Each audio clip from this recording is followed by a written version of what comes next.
Hey guys, welcome back to the channel. This is story about what if neglected Naruto wakes up Minato from his grave part 1. Before I start, please do support for more amazing content and comments for part 2. Do consider to subscribe my channel and share my video to your friends and check out the description as well. Let's start the video. In the middle of a dark forest, a massive, chakra-infused paw thundered into the ground. The earth trembled in a 10-kilometer radius. Red tails whipped through the air, throwing immense cyclones tearing through the woods, uprooting even the largest trees from their holdings. Kurama was on the run. Dead shinobi littered the trail of destruction behind him. Having been trapped for nearly 100 years, the Nine-Tails' moment of freedom would have been an occasion to celebrate if it weren't so ruined by having his mind and body enslaved to the damnable Uchiha and its thrice-accursed Sharingan. The fox grit its teeth in anger. I'm gonna wipe out that shitty clan and their shitty eyes. He could sense hundreds of shinobi coming toward him from the direction of Konoha. In fact, the first wave was about to reach him at Jutsu distance. They probably wanted to capture and seal him back into the Uzumaki girl's body. Not a chance. For all the fox's overwhelming power and stature, the pursuing shinobi did not falter. Leaping high into the air and bouncing off trees and debris with chakra-supported balance, the ninja managed to avoid the worst of the otherwise devastating seismic upheavals. Even the powerful cyclones sent to impede them were simply redirected by exceptional Winjutsu users. It appeared this particular squad was a lot stronger than the others must be and bu. He could sense Kushina's lover from among them. Thoughts of the redhead's sheer anguish and sorrow at the sight of a very dead Namikaze Minato flashed through the fox's mind. Kurama grinned. "Come if you dare," roared the legendary fox. Its voice thundered all the way back into the distant village. Almost all the villagers, civilian and ninja alike, trembled at its power. 8 kilometers from the village, the fourth Hokage and his squad were about to reach the slow-moving Nine-Tails. If it weren't for its lumbering size, the ninja would never have been able to outpace this beast of seemingly limitless chakra. As they reached the eye of the massive storm of devastation, the Hokage signaled the squad to stop. For the second time since they'd begun the chase, the fourth turned to his wife, who was being carried on the back of an ox-masked Andu. "We're about to approach the Nine-Tails. At such close proximity, I'm not sure even our best could fend off its offensive prowess. Please, Kushina, turn back." Still weak from childbirth, Kushina shook her head lightly. "I've known the Nine-Tails for nearly 20 years now. If anyone can calm its fury and mitigate the damage it could do to the world, it's me. We've already discussed this, Minato. For the safety of our village and all the villages and people of this world, the Nine-Tails must be sealed, and he must be stopped. The Nine-Tails is essential to this process. I am essential to this process. I must go. Besides, I want to stay with you as long as possible for these last moments we have together." Minato looked away. He spoke quietly. "If anything were to happen to you." "I know. It can't be helped," the redhead uttered softly. The fourth Hokage suddenly shook his head and turned to the waiting fox with renewed determination.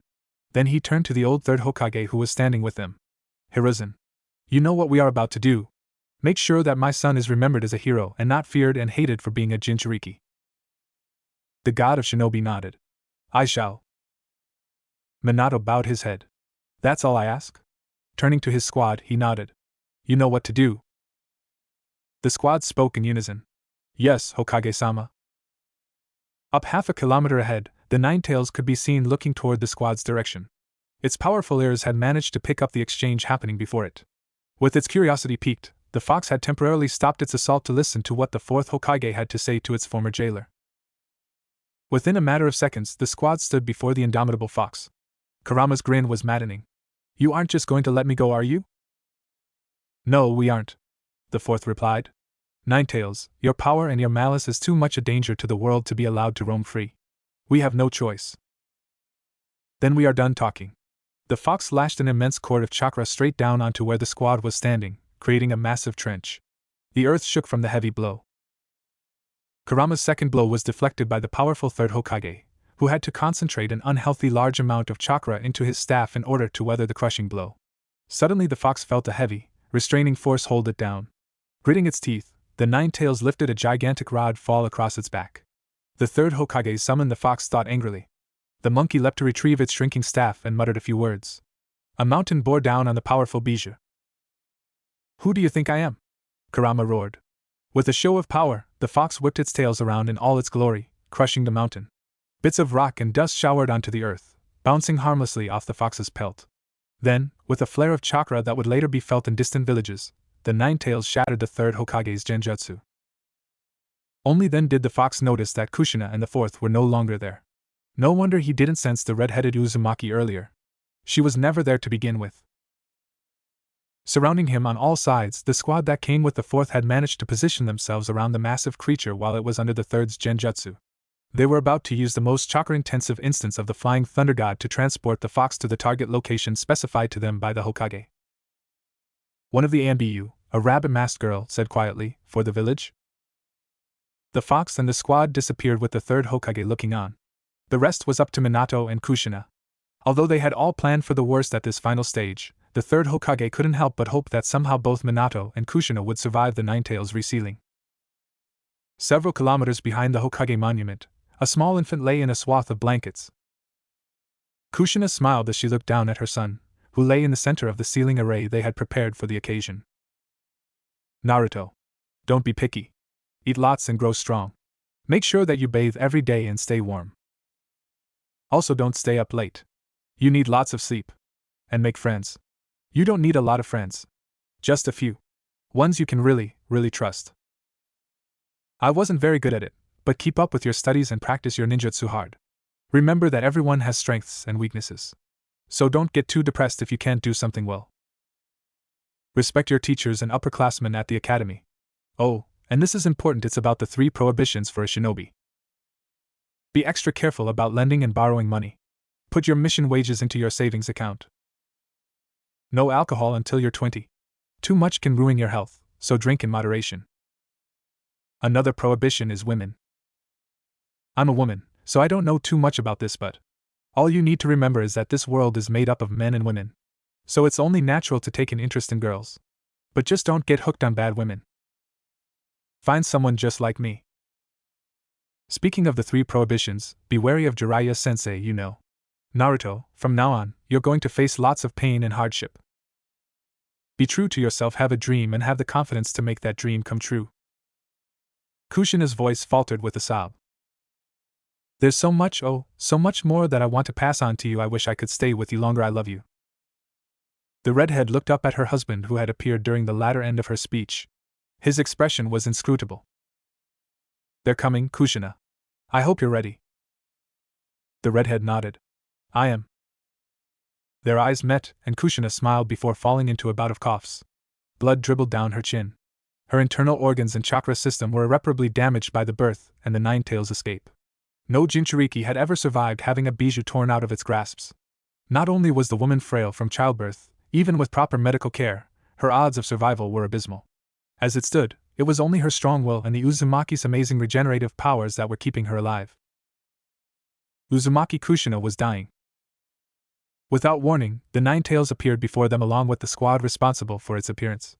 Every single one of them were dead from chakra depletion. Not even given a second to regain its bearings, Gamabunta, who Minato had summoned beforehand, jumped on top of the fox, pinning the monster's head into the earth with its fork. Kurama snarled. Yandere me. Gamabunta struggled, and barely managed to hold on. Swiftly, the fourth activated the 8-trigram seal. Hack Fuin. The fox widened its eyes in despair. Ethereal chains flew from the belly of the blonde infant before it, and bound it in an unbreakable hold. Kurama glared at the blonde Hokage. The hatred in his eyes were unmistakable. Release me and your death shall be swift and painless. Ignoring the belligerent behemoth, the fourth turned to his wife. The Ninetales chakra is too much for the seal. I'm going to have to split it in 2. There's only one way I know of that can do this. Kushina's eyes widened in horror. A lump formed in her throat. The dead demon-consuming seal. Minato nodded. We'd already guessed that this might have been the case. The Ninetales is powerful. Kushina sobbed. No, not you too. She wanted to cry. It was so unfair. Here was the most wonderful man in the world sacrificing his life and soul, and for what? Why couldn't someone else do it? Why him? Why did he have to die? Questions flooded her mind. Naruto was supposed to have a father. Kushina gulped. But I could. No, you can't. The fourth cut in. Your chakra system is all but destroyed. No one else knows how to cast it yet. His voice softened at his wife's apparent anguish. It can't be helped. I love you, Kushina. The village. Fuck the village. Kushina blurted in an unconventional bout of vulgarity. Please. I want you to live. Why does it have to be you? Minato hopped over his son toward his wife, and gave her a hug. Kushina cried into his shoulders. Her lungs were on fire, every chakra point crushing her nerves and her ability to stay conscious. Despite her pain, Kushina fought desperately to remain alive. To convince her husband to not do this. She knew that it was hopeless. She knew that without this sacrifice, her son would likely be killed by the evil known as the Nine Tails. She knew that Konoha would be destroyed and that many more would suffer. Kushina reached up to cup Minato's cheeks in her hand, tears streaming down her cheeks. I'm proud of you, Minato. I know you're being strong for me. You don't have to be. I understand. I love you more than you can ever imagine. Minato smiled, giving his wife a quick peck on her forehead. And I you? He turned to his son. Goodbye, Naruto. Remember your mother's words. I hope he paused, choking back tears. I hope you live a long and happy life even without us to be there for you. Kushina pulled her husband toward her, and the couple shared a last kiss before the fourth gently detached himself from his wife to face the Nine Tails. Kurama, enthralled by the drama, had sat through the entire scene without visibly struggling. Whether or not he knew it to be true, Kurama had a lot more interest in the lives of the petty humans before him than he'd ever be willing to admit. You cannot seal me, he argued. Let me go. If I break free on my own, I swear that your village and all its people will be wiped clean off the face of this planet. Let me go. Now. The fourth Hokage shook his head. I cannot. He made several hand seals for the dead demon consuming technique, clapping his hands together for the final seal. Shikafuin. A massive Shinigami loomed out of the ground and plucked Minato's soul from his body. The Hokage chuckled. That was a lot easier than I thought. His body slumped to the floor, no longer housing his soul. The last thing he saw was Kushina smiling at him, giving him her tacit approval while tears continued to stream down her porcelain cheeks. Goodbye, Minato. Naruto. Kushina collapsed, closing her eyes one last time as she succumbed to the pain and exhaustion that she had been feeling since the Nine Tails had been ripped out of her body. The Nine Tails struggled valiantly, but to no avail. If he had had more time, he could have overloaded the seal with his chakra and broken its hold, but time was something he did not have. If only the little couple could have dragged out their farewell just a little bit longer. The fox sighed. Being trapped under the power of the 8-trigram seal, it couldn't do anything but watch as the Shinigami tore its chakra in two and sealed it along with the soul of the fourth Hokage. Well shit, muttered the powerful beast. With its power and consciousness cut in two, the Nine Tails could no longer hold the 8-trigram seal at bay. The bijou was instantly funneled into the small, infant body of baby Naruto. The third arrived with Ataki Kakashi and a small squad of ANBU in tow. Quickly analyzing the situation, the former Kage took command. Check to see if any of them are still alive. Secure the boy. His Jinchuriki status and his parentage must be kept hidden. Consider this an S-rank secret until further notice. Seconds later, the team of ANBU returned with a small bundle in their arms. Sandame Sama reported a pig-masked woman. The third urged her on in trepidation. Go on. The boy lives. The others are dead, and the Nine Tails is gone. The third nodded. He had been expecting the worst. Good work. Take the boy to the hospital. Get him under care. Prepare orphanage registrations for him. Leave the bodies to me. Without a word, she raced in the direction of Konoha with the rest of the ANBU squad following closely behind. Kakashi remained. After several moments, they arrived at the scene. Seeing the bodies of both the fourth and his wife on the floor, he would have fallen into grief if not for his years of shinobi experience and training. Things ended up worse than I thought they would. If only we had more time to plan this out, maybe we could have averted all these casualties. Croaked the third Hokage. Kakashi simply stood next to him, staring in wide-eyed disbelief at the husks of the fourth Hokage and his wife. I failed them, the boy whispered as the rest of the squad left the scene. No, the third stated grimly. There was nothing you could have done. Kakashi clenched his fists, angrily. Why am I so weak? The third put a hand on the boy's shoulders. You are not weak. If you had not strove to do your utmost. If it weren't for your will of fire, the outcome would undoubtedly have been much worse. We've managed to avert the worst of the crisis. The village is saved but at the cost of many lives. All who served this night are heroes, and that includes you. The third paused for a second. We'll have to put these bodies in temporary storage and carry them back. You remember how to do that, don't you? Kakashi nodded. The third continued. I'll take care of Minato. And with that the two set to work. As the third was preparing the seals for the fourth, a sudden thought occurred to him. Minato's body was in perfect condition. He was absolutely certain that the man could be revived if his soul were returned to his body. I'll have to preserve the body somehow. The third gazed apologetically at the young Hatake as he was drawing up Kushina's body scroll. It was best if the boy didn't know of these plans. Knowing him, Kakashi would make releasing Minato's soul his life mission and lose sight of himself. It would be cruel to give him false hope. The third skillfully drew the storage seal of indefinite preservation and infused a permanent portion of his chakra into it. At the same time, the third laid out a second scroll with his other hand, and he drew out the more generic body storage scroll. Then, with a silent jutsu, he infused the scroll with a perfect copy of the fourth's body. It was done. The old man gave Kakashi a quick glance. Now all he had to do was master the dead demon-consuming seal and see if he could make any progress in retrieving the fourth soul. All this happened in less than 10 seconds. Kakashi was still working on Kushina's body scroll. The third got up slowly and stretched his tired bones before making his way to the bodies of the fourth's personal ANBU detachment. The day after the funeral ceremonies, Hiruzen sat in the Hokage's office dressed in Hokage garb, and unfurled the scroll he had retrieved from the forbidden Jutsu archives. The Dead Demon-Consuming Seal. The Dead Demon-Consuming Seal is a sealing technique created by the ancestors of the Uzumaki clan. It enlists the power of the god of death, and, at the cost of the user's soul, can be used to seal anything of equal or lesser value. It is uncertain how the original Uzumaki were able to solicit the Shinigami to their will, and the terms of the contract to this jutsu is unknown. The value of a soul can only be gauged by the Shinigami alone. Users can find themselves only able to seal a fraction of what they intend to seal. When called upon to seal the soul of another being, the Shinigami allows for a contest of power and will. If the user is weaker than his or her target, then it is entirely possible that the user will be unable to seal that target. All sealed contents are stored in the Shinigami's belly. The user's soul will be taken regardless of the technique's success. TCH. I thought so. The old shinobi scoffed in his mind. I can't even summon this thing without losing my soul. How incredibly convenient. The hand seals, chakra techniques and exercises for this seal are as follows. His eyes flicked through the rest of the scroll. That's IT? The old Hokage yelled aloud. The guard to the office poked his head through the door. Hokage-sama?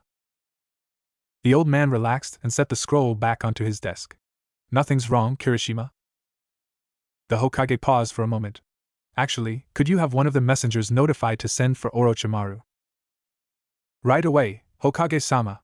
The door closed quickly and the guard was gone.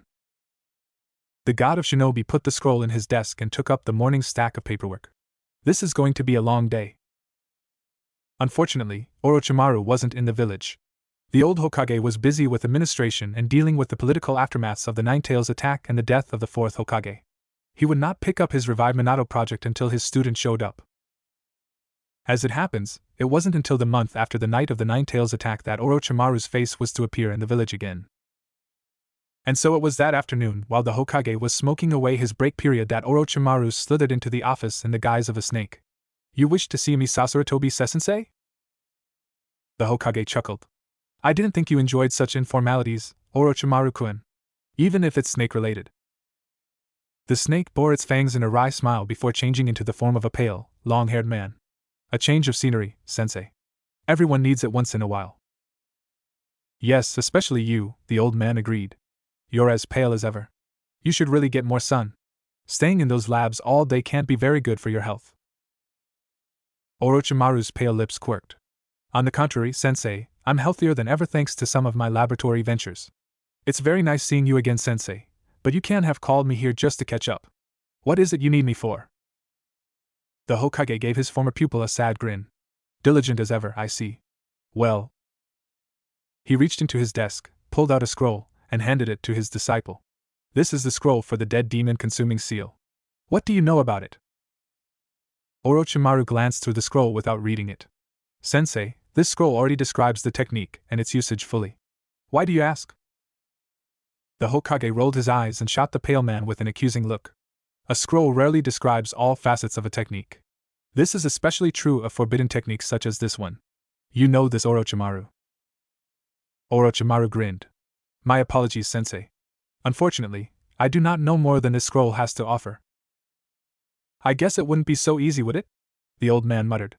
Then sitting up, the Hokage gave his student a stern look. And that's why you are here. I need you to help me with research on this technique. We are both connoisseurs of the world's many jutsu. I am old, but you are young. I no longer have the time or energy to make such ventures myself. The Hokage pointed at the stack of papers sitting on his desk. I'm a slave to paperwork, as you can see. Orochimaru shook his head in sympathy.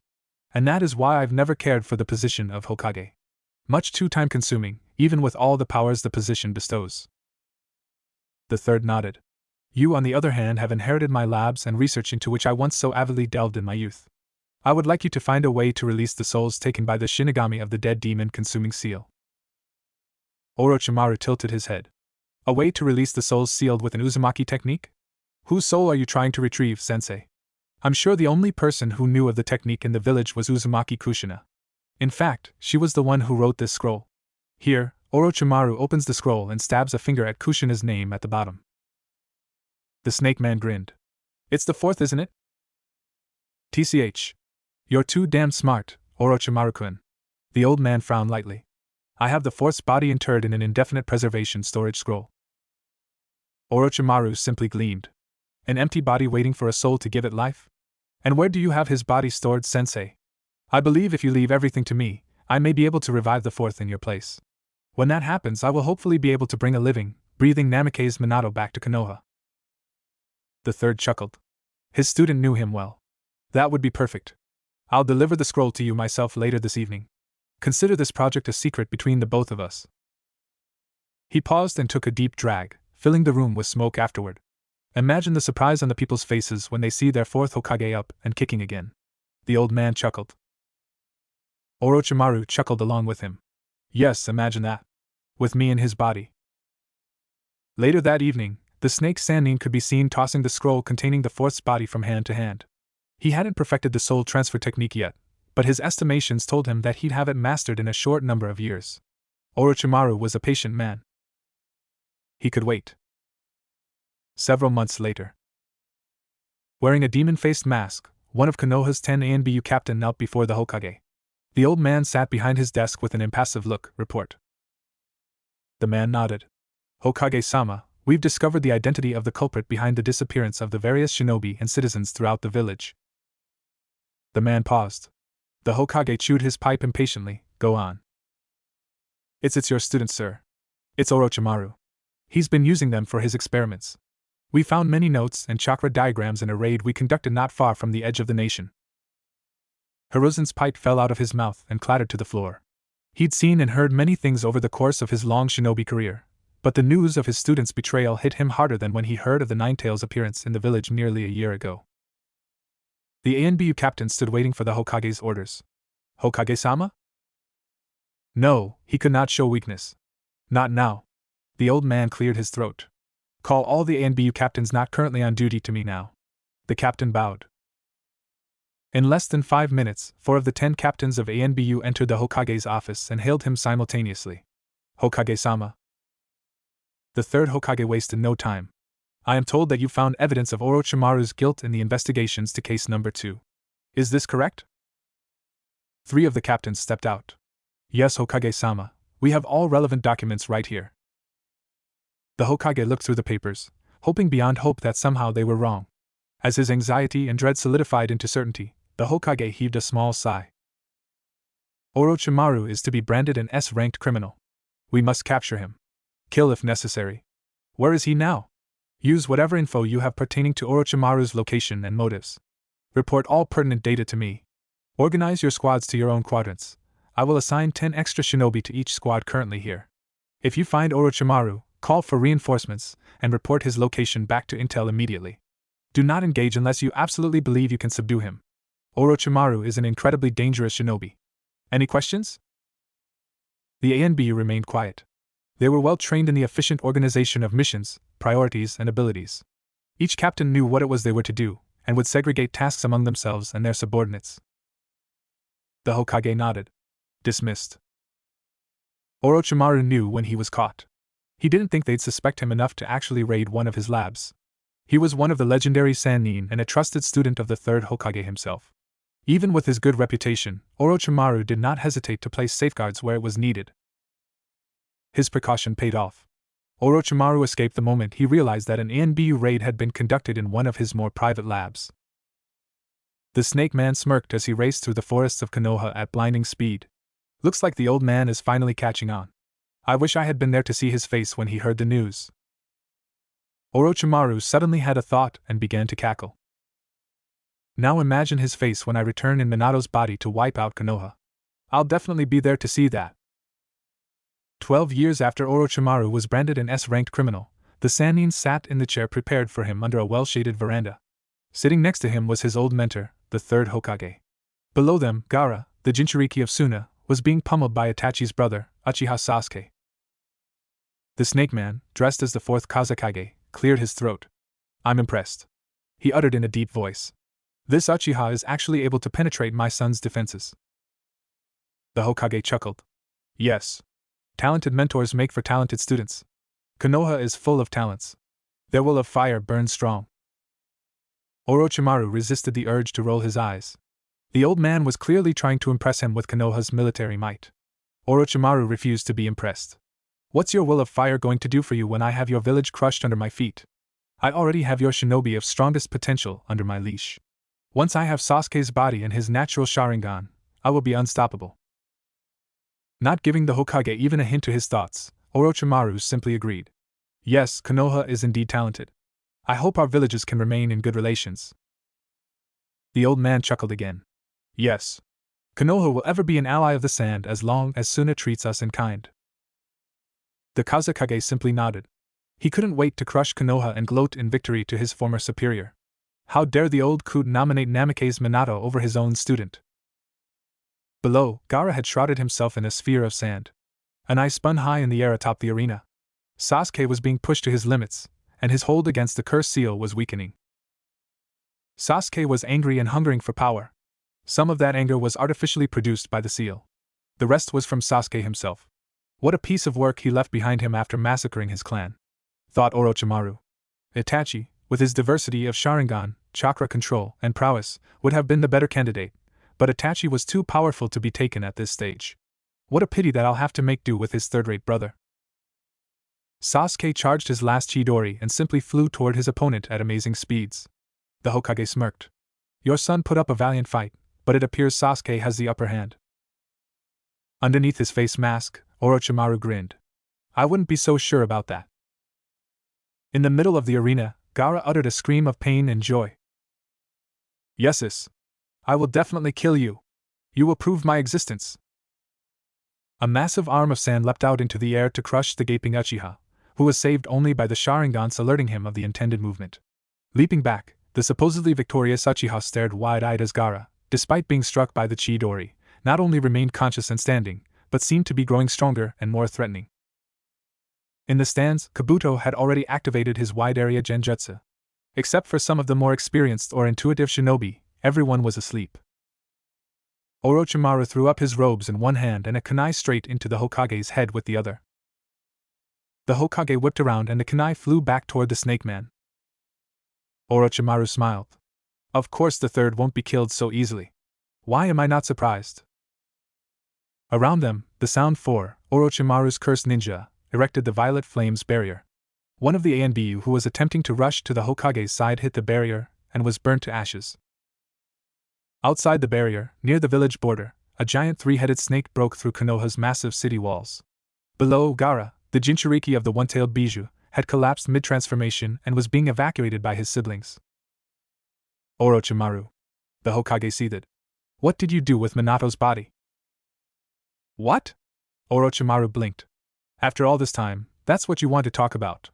Not what were you doing all these years, Orochimaru, or what is the purpose of the cursed seal, Orochimaru, or why did you betray the village, Orochimaru, really, sensei? Minato of all things? I'm disgusted. Orochimaru dug his fingers underneath the folds of his eyelids and lifted the skin off his face. The third's eyes widened in surprise. Snake-like eyes stared back at him from the face of the fourth Hokage. Minato! Why? Why are you doing this?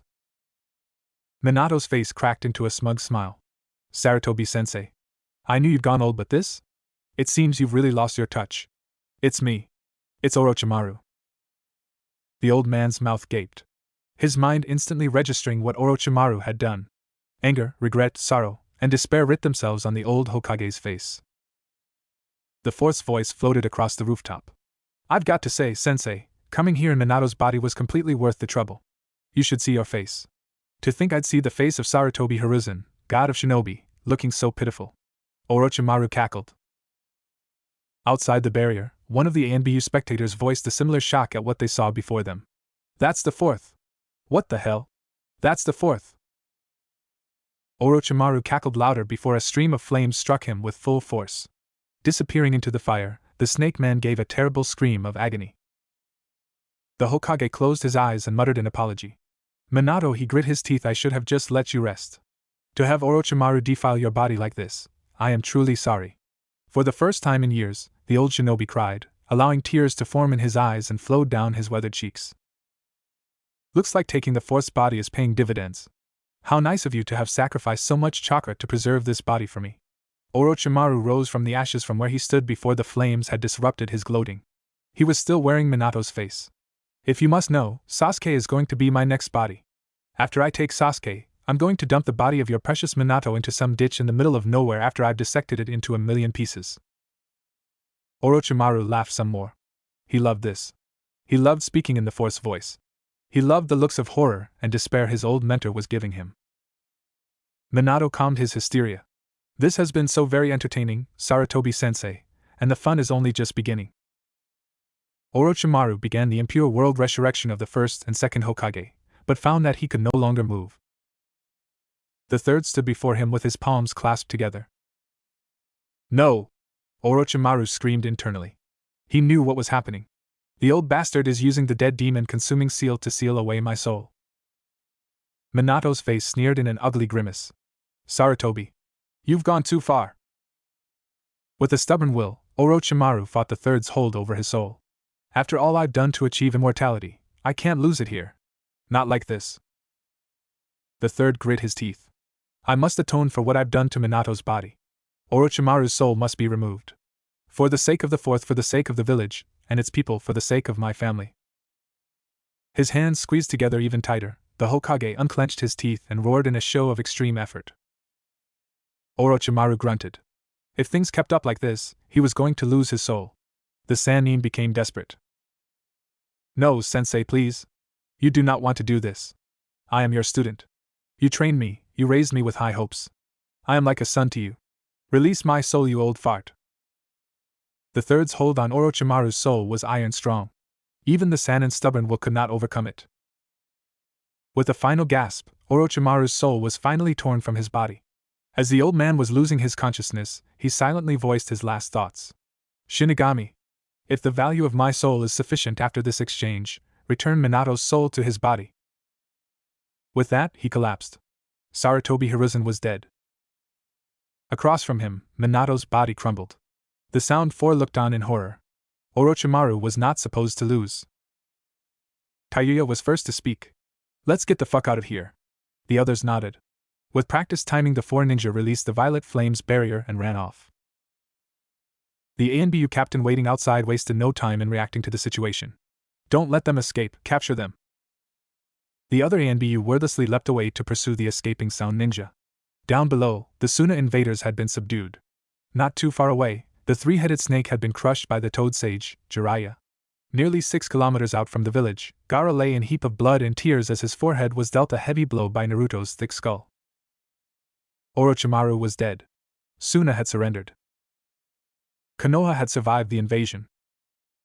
On the rooftop where the battle between Orochimaru and the third Hokage had occurred, the remaining ANBU captain who had been watching the entire exchange outside the barrier was now kneeling next to the old Hokage's body. Tears fell hidden behind her tiger mask. You were a wonderful shinobi who fought for his people, a shinobi who loved his village with all his heart. Your sacrifice will be remembered.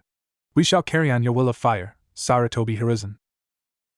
Many other shinobi who had also gathered around the body of the third when the barrier fell nodded in agreement. More than a few were openly weeping. Among them, Kakashi stood with his eyes closed in silent respect to one of the greatest human beings that Konoha had ever produced. Suddenly, one of the Sensonin broke the crowd's reverie as he noticed the presence emanating from the spot where Orochimaru had fallen. The enemy, he's still alive. Kakashi's shinobi reflexes went on high alert. The enemy is still alive? The former ANBU assassin flashed across the rooftop with kunai in hand. As he was about to plunge the weapon into the head of the unconscious man, he stopped. His eye widened in disbelief. Impossibly but unmistakably, the man lying across the tiles of the roof, it was the fourth Hokage. It was Namikaze Minato. Several other shinobi appeared at Kakashi's side, several with very similar reactions. The man before them looked exactly the same as he did 12.5 years ago. His identity was unquestionable. A couple of shinobi, masked ANBU by the looks of it, took the initiative and wordlessly took the fourth away for medical attention. The others quickly followed suit. Kakashi stared after them, whispering under his breath, "It can't be." His eyes flicked open without warning, and he found himself staring at the distinctive wooden creases of a Konoha hospital room ceiling. Disoriented, the blonde shinobi blinked. This can't possibly be the Shinigami's belly. A sudden clatter sounded nearby, and he turned to find a masked man rushing to his bedside. "Minato-sensei. You're awake." The former Kage examined the man who had addressed him with such familiarity. "Who are you?" His sky-blue eyes focused on the mop of white hair and the chiseled, masked face. He could recognize the hair and the mask anywhere. "Kakashi?" Kakashi nodded. "You look so much older. How long was I gone?" The blonde looked around. "How am I alive? How did you save me? Wait." Minato had a sudden thought, and he sat up aggressively. "Is Kushina alive too? Where's my son?" Kakashi rubbed the back of his head with a single hand and smiled apologetically. "Whoa! Sensei, slow down. Let me give you the answers in the order you've requested them." The yellow flash slowly settled back into the pillows behind him.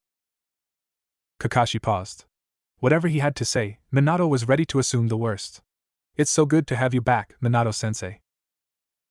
"It's good to be back." First and most importantly, Kakashi held up a finger and leaned forward. Minato prepared himself to hear bad news. "I'm going to have to establish a little background. So bear with me." Minato scoffed silently. Since when did Kakashi become such a taunting conversationalist?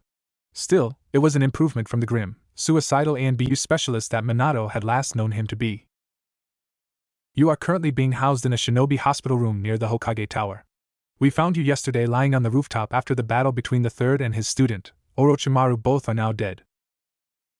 Minato's froze rigid as his eyes widened in disbelief at the news. He made no other response, allowing Kakashi to continue. "I see that's news to you," Kakashi noted. "Have you noticed where we are?" The fourth nodded.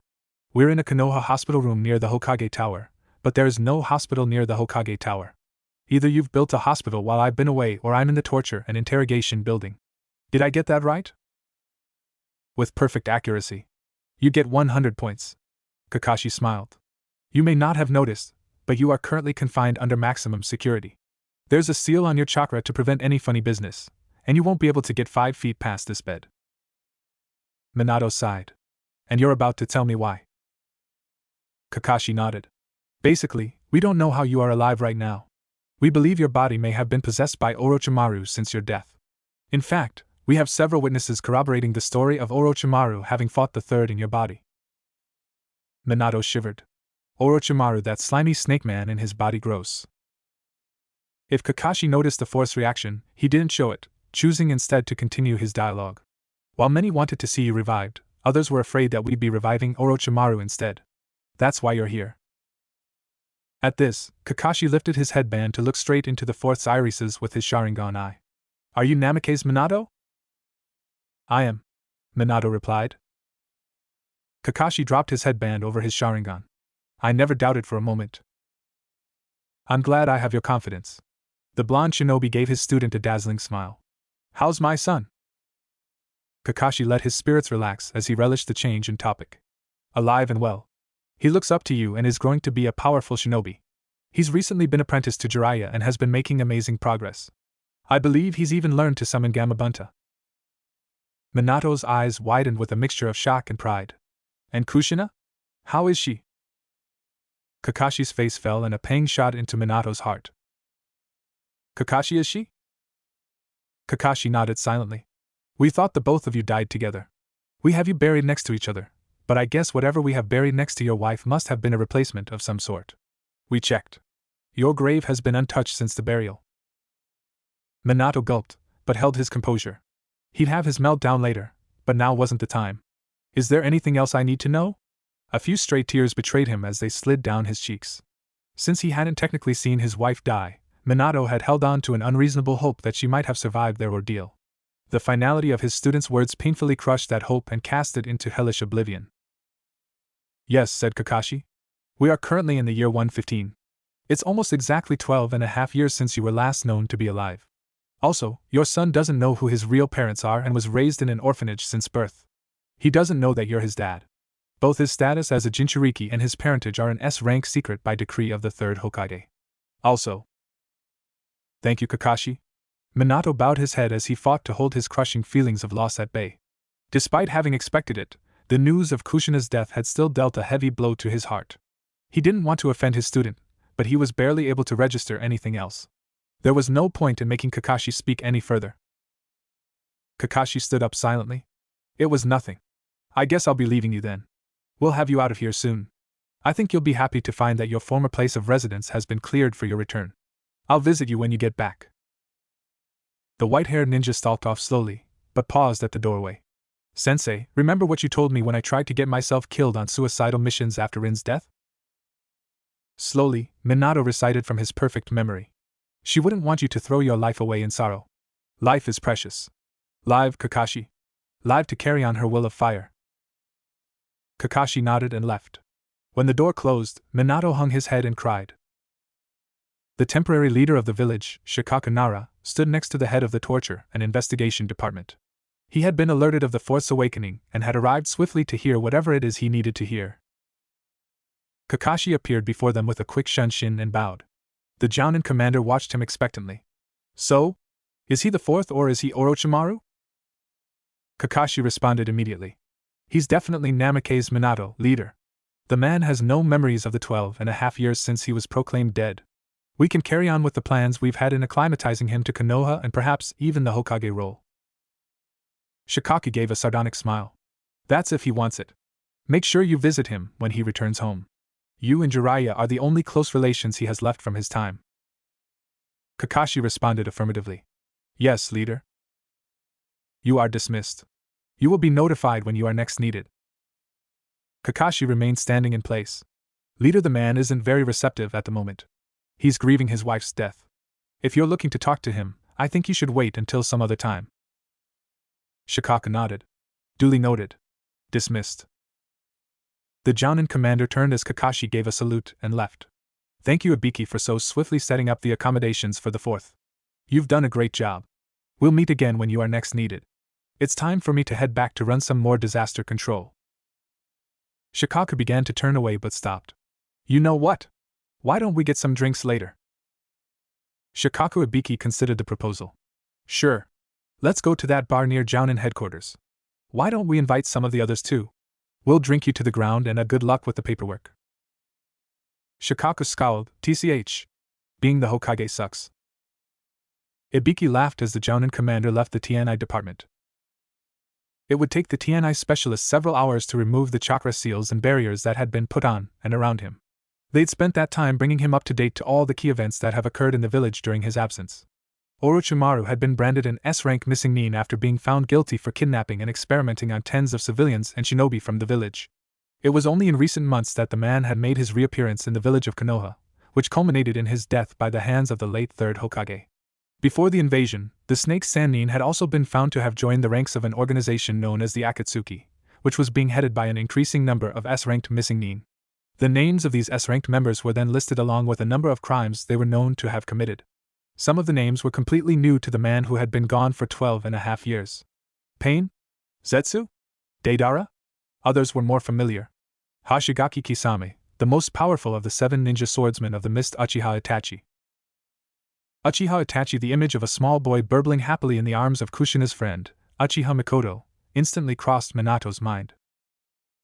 Apparently, Itachi had murdered every single member of his clan with the exception of his brother, Uchiha Sasuke, before leaving the village as a missing nin.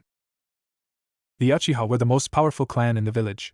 This Itachi must be a terrifying and exceptional shinobi, Minato noted quietly. The woman who was speaking nodded and cleared her throat. She was handed a cup of water which she drank from gratefully. Kushina's going to be miserable when she hears about Mikoto. thought Minato before he caught his error. Kushina wouldn't be hearing about Mikoto because Kushina was dead. The woman handed her attendant the empty cup and began to talk about the Konoha's political relations with the various hidden villages. Minato appeared to be listening intently, but inside, he felt listless and torn. The familiar smell of tea wafted in the evening air. As the former Kage opened the door to his old apartment room, he saw the ghost of a familiar redhead. She was humming a small tune as she moved through the kitchen with her back turned to him. Minato blinked, and the image was gone. In her place stood a tall, white-haired man with long green sleeves poking out of a light red vest. The man turned around and smiled in greeting. "Yo, Minato! The tea's just about done. I'll be right with you. Sit." The blonde shinobi remained where he stood, his hands still holding the door open. "Jiraiya-sensei." His mentor gave him a lopsided smile. The wart on the right side of his nose was as persistent as ever. "Who else?" Minato didn't move. The years had apparently treated the Toad Sage extremely well.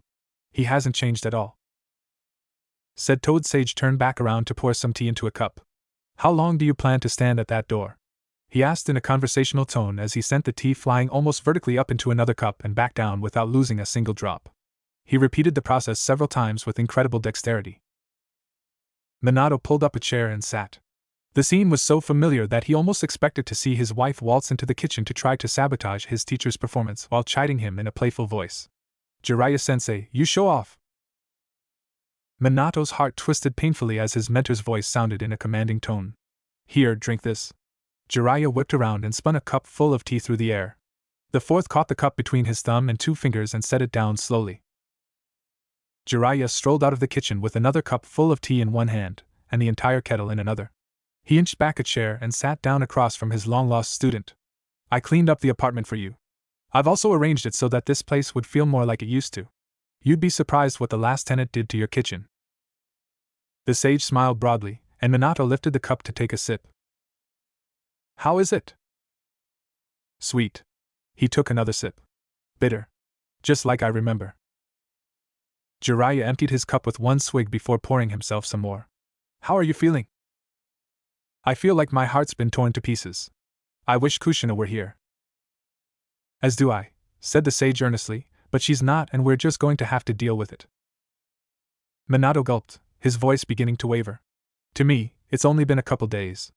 I wasn't exactly conscious the last decade, you know. I remember her sitting where you're sitting right now. I'm seeing her ghost wherever I look.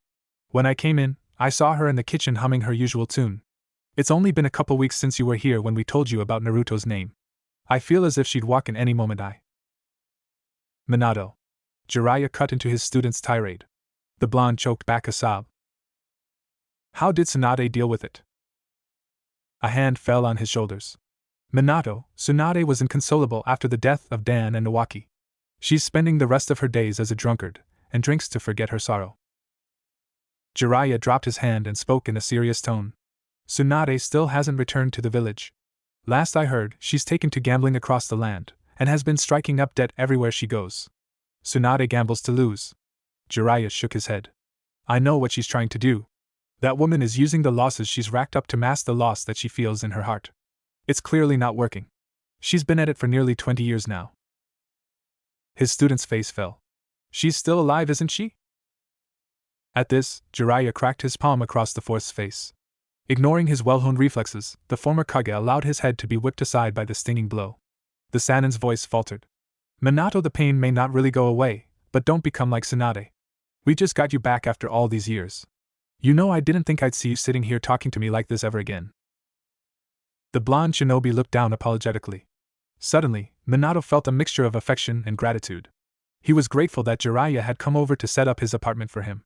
Grateful that the man was sitting here in front of him, talking to him and making him tea. Grateful that he cared. "Thank you, Jiraiya-sensei," the fourth said quietly. The Toad Sage smiled. "You still have a son, you know." "I know. With the way you've been sulking, I was almost convinced that you'd forgotten." Jiraiya shook his head. "When are you planning on visiting him?" "Tomorrow, if possible." Minato finished the rest of his tea, and Jiraiya poured him some more. "Tell me about him. How is Naruto doing?" When it came to his son, the subject seemed to stretch on endlessly. Naruto was an incredibly outgoing boy with mischievous tendencies and a distinct sense of humor. Apparently, he had taken to calling the legendary Toad Sage Ero Sennin. With good reason, Minato thought. The two talked late into the evening and were only interrupted by the appearance of one Hatake Kakashi, who came in with dinner in one hand and a large bottle of expensive-looking sake in another. Jiraiya fixed his fellow white-haired shinobi with a deadpan glare. You're late. It's almost midnight. Kakashi waved apologetically. Well, I saw a couple of pretty butterflies and I lost myself in a dream. You understand what that's like. The sage gave a stern nod. Well, if it's the butterflies, then I can't really fault you. They must have been exceptional. Very. Kakashi smiled as he set the table with several plates of steamed buns and tightly sealed bowls of noodles. Horrified, Minato looked from Jiraiya to Kakashi and then back to the Sannin. No way. Kakashi looked to his mentor as he set some disposable chopsticks in front of him. What's wrong, sensei? Minato stood up. Jiraiya-sensei. This is not what I meant when I asked you to help him out of his depression. Jiraiya simply laughed loudly at his student's protest. Realizing he wasn't going to get his message across, the fourth sat back down and muttered sulkily. There must have been better ways to do it than to teach him your habits. At this, the Toad Sage became hysterical.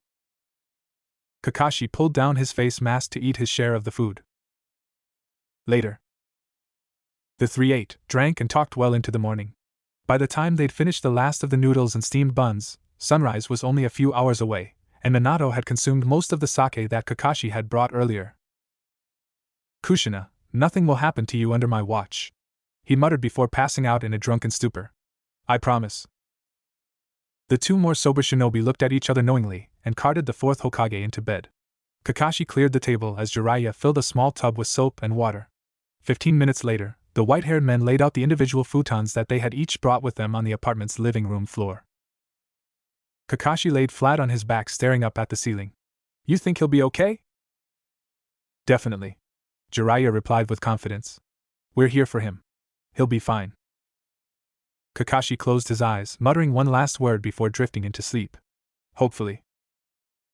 Sunlight flew through the room as Kakashi drew the curtains aside. The effect was instantaneous. Minato groaned and threw a pillow over his head as the light fried his eyeballs. Go away, he muttered. Kakashi tore the pillow from his mentor's grasping hands.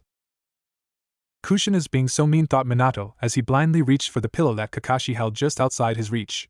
Kushina, he groaned as he opened his eyes against a glaring hangover. His vision blurred, then refocused onto a mop of white hair over a dark blue mask. Yo, my cute Minato-sensei.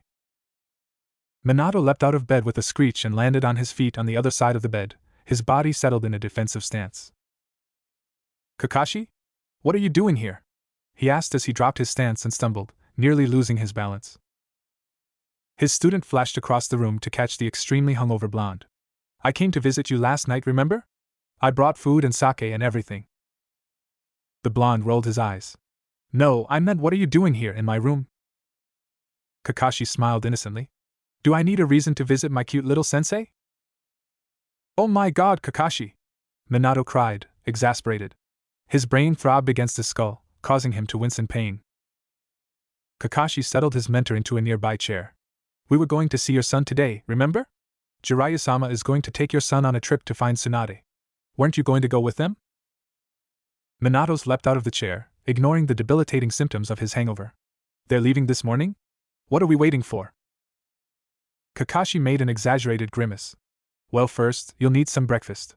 Second, you're going to do something about your horrible breath. Third, you're going to pack and make yourself presentable. But what if?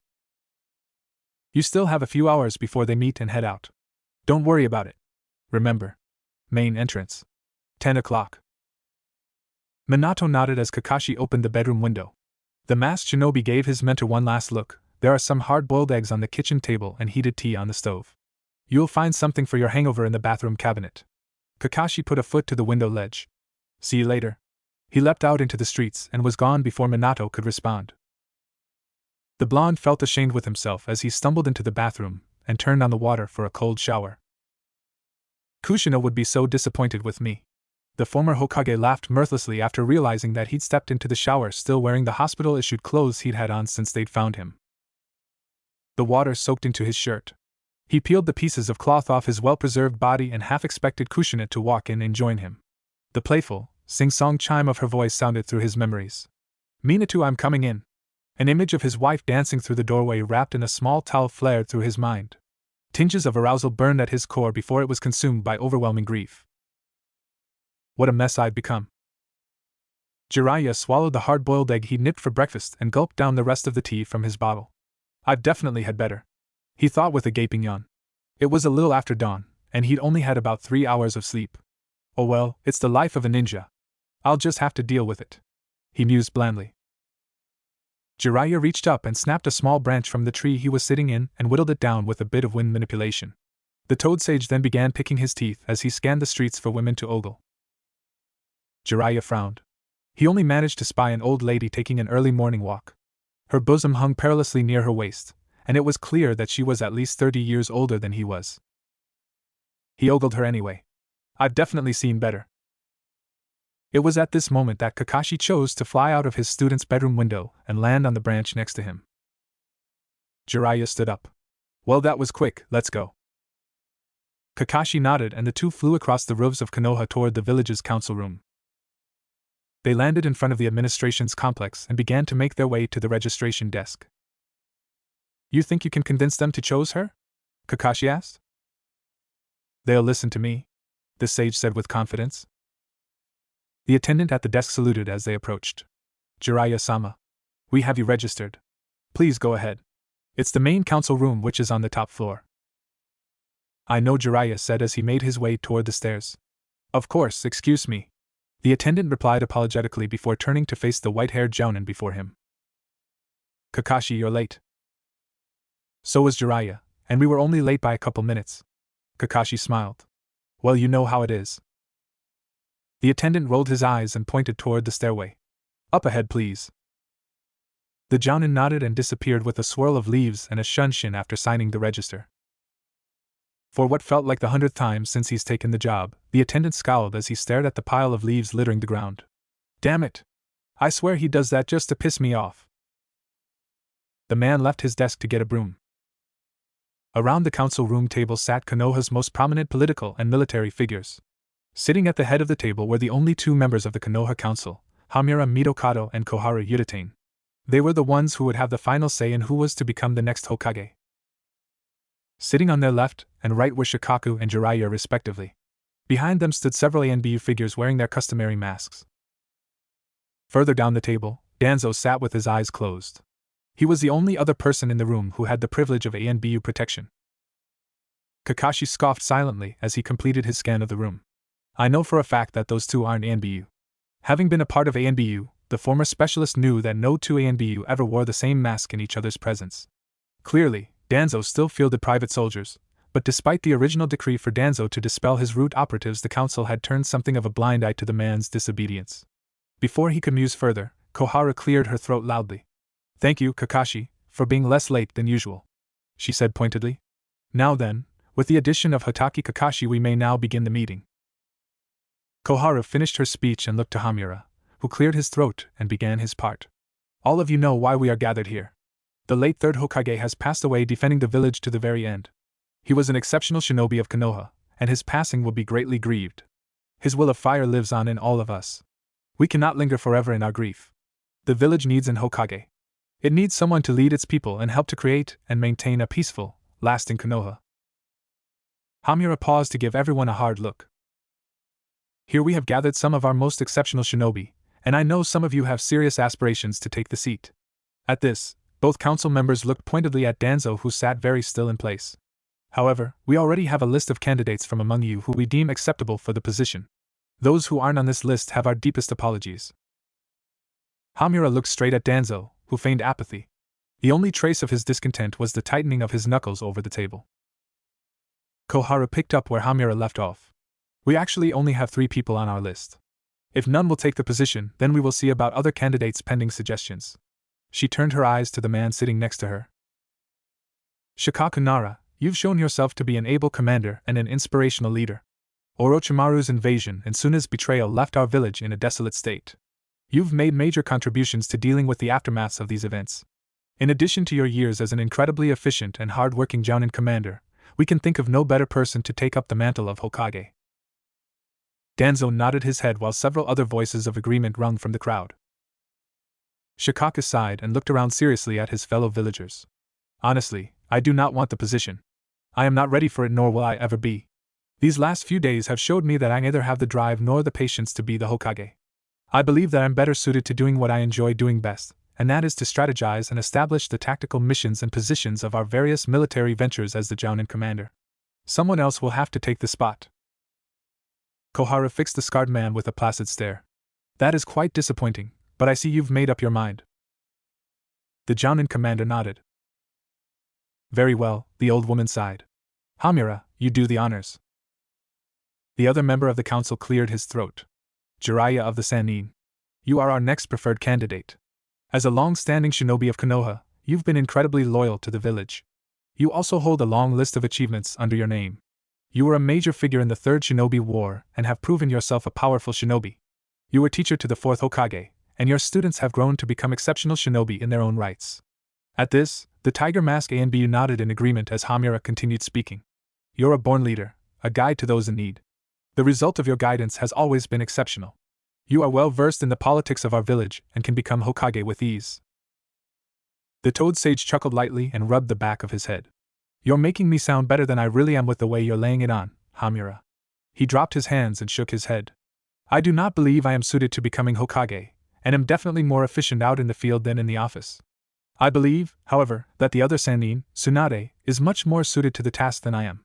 As granddaughter of the first Hokage, her war credentials are the same as mine. She is a powerful shinobi in her own right, and is responsible for many medical advances. As former head of our village's medical program, she's shown herself an extremely capable leader who is well loved for both her heritage and the countless lives that have been saved under her influence. Jiraiya gave the two council members a look of confidence. She would make a better Hokage than I. Koharu looked to her fellow council member, who gave her an approving nod. Well, we did consider her briefly, but the problem is, we do not know where she is. She is not in the village and hasn't been for many years. If she can somehow be found, then we'd consider her for the position. The Toad Sage nodded sagely. And who is this third candidate that you're considering? That would be our recently recovered fourth Hokage, Namake's Minato. Obligatory transitional intermission. The council room filled with chatter. Most had not heard about the discovery of the fourth since no official announcement had been made yet. In addition to those in command, only the shinobi who had discovered and cared for the man were privy to the information. Shinobi didn't gossip for very good reasons. Hamura cleared his throat loudly. Silence, please. The chatter died down. As to the circumstances of his coming back from the dead, those can be discussed later if necessary. As of right now, we'd like to officially declare the fourth's discovery an S-rank secret until further notice. Our relations with IWA and Kumo have been tenuous at best. If IWA were to hear of the fourth's reappearance, they may be tempted to try some unsavory military or political maneuvers against us in retaliation for what he did to them during the previous war. Kumo may decide that Konoha had become too powerful with the re-addition of our former Kage. The ramifications are the same. It is best that we keep this amongst ourselves. Danzo chose this moment to open his one unbandaged eye that he had been holding closed. And how would you make the man Hokage if his identity is such an important secret? If he were to become Hokage, then the secret would naturally dissolve. Besides, Konoha just took quite a blow. I'm sure the death of the third and a sixth of our shinobi forces more than makes up for the addition of one Namake's Minato into our ranks. Koharu sniffed. One of the women sitting in the room motioned to speak. That is true regardless of whether or not he chooses to become Hokage. Hamura shook his head in stubborn refusal of her logic. Well, Danzo interrupted.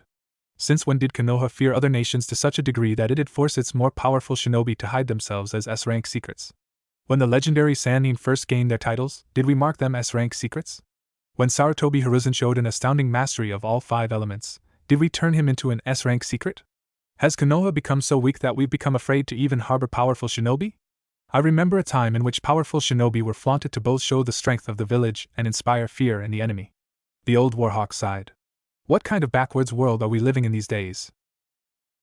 Jiraiya gave Danzo a hard look before articulating his thoughts on the matter as was expected of him. He has a point. This type of secret impinges on the freedom and well-being of our village's strong shinobi. I say we do away with such impositions. The fourth does not need to be shunned by his own village. The council members looked to each other. Koharu spoke up first. Fine. But if IWA or Kumo declares war, know that it is because of what you've decided here today. We are getting slightly off topic. She looked to the only Sannin present. Jiraiya. We don't know where Tsunade is. Since you don't want the position, our former Hokage, Namikaze Minato, would be the obvious choice for the role. Kakashi motioned to speak. Yes, Kakashi? He doesn't want the position. Hamura furrowed his eyebrows as his fellow council member looked to Jiraiya. What? Is that true? Asked Koharu. The Toad Sage nodded. We spoke to him last night. He wants to be sent afield. There's someone he wants to track down, and he thinks he can do it better as an active shinobi. Someone was responsible for the Nine-Tails attack that night, and he says that he can find that person. The council objected. But he can do that and still be Hokage, can he? Jiraiya sighed and shook his head. To be honest, his wife's death is probably the main reason he's rejecting the role. She was the reason he became Hokage in the first place. Now that she's gone, he no longer desires the position. There's really nothing we can do about it. Then I guess we can start taking requests from aspiring Hokage. Jiraiya cut in. Wait, what about Tsunade? Koharu shook her head. We don't know where she is. We've established that. Jiraiya smiled. He'd been keeping track of his teammate since she left nearly 20 years ago. Actually, I've recently gotten some very reliable information from my network and can almost pinpoint her exact location. If you give me a couple weeks, I'll have her back in Konoha in time for the official Hokage selection. Jiraiya paused to let his words sink in. The council members talked to each other for a few moments before reaching an accord. It is agreed. If you can bring Senju Tsunade back to Konoha in time for the official selection, we will give her the position. The Toad Sage grinned. I'd also like to take one Uzumaki Naruto with me. Uzumaki Naruto? Hamura looked to Koharu, who shrugged. They knew exactly who and what Naruto was, but they also knew that if anyone, Jiraiya could keep him secured. We will permit it. Jiraiya mentally gave himself a high five. Minato's coming too. Koharu and Hamura shared a look. Naruto's father. Fine. The rest of the meeting will be dedicated to request for the Hokage position on the off chance that Jiraiya doesn't find Senju Tsunade. We will listen and judge impartially. Those who aren't submitting a request may be dismissed. Danzo raised his hand to speak. Wait. I'd like to hear about the fourth. A number of attendees voiced a similar sentiment. All right. Hamura sighed. Shikaku, would you? Sure. The village's soon-to-be extemporary leader stood up to give a summary of the fourth's discovery and subsequent recovery. After helping the Jounin commander complete his report on the fourth, Kakashi decided that he was no longer needed and left the meeting room. Jiraiya stayed. He needed to give a rough summary of what he was going to do and where he was going to be during his search for his teammate. He also stayed to help analyze the various Hokage applicants. Jiraiya wasn't foolish enough to believe that Tsunade would simply agree to return to Konoha with him, even if it's to become Hokage in place of their late mentor. The Sannin's voice held a lot of political weight, and he stayed to make sure they didn't pick some dunce who just happened to know how to kiss up to the expectations of the two council members. The meeting would last until noon at least. It was merely 7:28 a.m., a little bit over an hour since the meeting was started. Kakashi made his way out of the administration complex toward Naruto's apartment. After the battle with that red-headed Suna nutcase, Naruto had been sent to the hospital for medical treatment only to be released a few hours later despite heavy injuries. As long as his chakra system was untouched, Naruto's Jinchuriki status and his Uzumaki blood almost guaranteed instant recovery from all but the most lethal blows. I don't care what people think, thought Kakashi with a hint of envy. Being a Jinchuriki is awesome. The Jounin stood in front of his student's apartment room door. Now, how should I go about doing this? Kakashi snapped up a sheet of paper and brush and wrote. 10 o'clock, Konoha main gate. Don't be late. Kakashi. He was about to stick the note on the door when he had a better idea. Crumpling the paper, the Jounin opened the door to Naruto's apartment and walked in. He was going to have to remind the kid to remember to lock his front door. A soft snore emanated from further inside. He began to make his way through the clutter of things littered around the floor. What's with all this shit? He thought before reaching the source of the snoring. Naruto was lying in the corner of a dark room, asleep as expected. The Jounin reached up to lift the thick curtains of the window above Naruto's bed. As the light filtered into the room, Naruto scrunched up and stuffed his pillow over his head with a groan. Kakashi pried the pillow out of Naruto's hands, and he held it just outside of the boy's reach. Naruto grasped blindly for his pillow. What the, he muttered sleepily. He opened his eyes to the sight of a masked Cyclops. Yo, my cute student. Naruto leapt up with a screech and clambered to the other side of his bed, stopping only when he had his back glued to the wall. Kakashi-sensei, what the hell are you doing here? Kakashi thought as he plastered an innocent smile onto his face. Deja vu. Do I need a reason to visit my cute little student? Naruto remained stuck to the wall in horror. No, seriously, Kakashi-sensei. What kind of sensei sneaks into his 12-year-old student's room in the morning while he's sleeping? That's creepy. I didn't know you were a pedophile. The word's pedophile, and I don't think it means what you think it means. Naruto relaxed and crossed his arms with a frown. Well, that still doesn't explain what you're doing in my apartment, near my bed and holding my pillow. Give me back my pillow. Kakashi tossed the pillow toward the blonde, who caught it with a self-righteous pout. The blonde slid his back down the wall and sat cross-legged. His hand went to his chin in an exaggerated thinking position. Kakashi-sensei, if you aren't here to mess with my apartment or to harass me, then you must be here to give me something super awesome and important before you leave on a long trip. He looked up at his mentor expectantly. Am I right? Kakashi tapped his masked chin. Partly. If you think my morning wake-up routine isn't harassment, then I'm pretty sure I failed. Naruto scoffed. Whatever. More importantly, Jiraiya is planning to take you on a training trip and will meet you later at Konoha's main gate. I do in fact have a surprise waiting for you there. Really?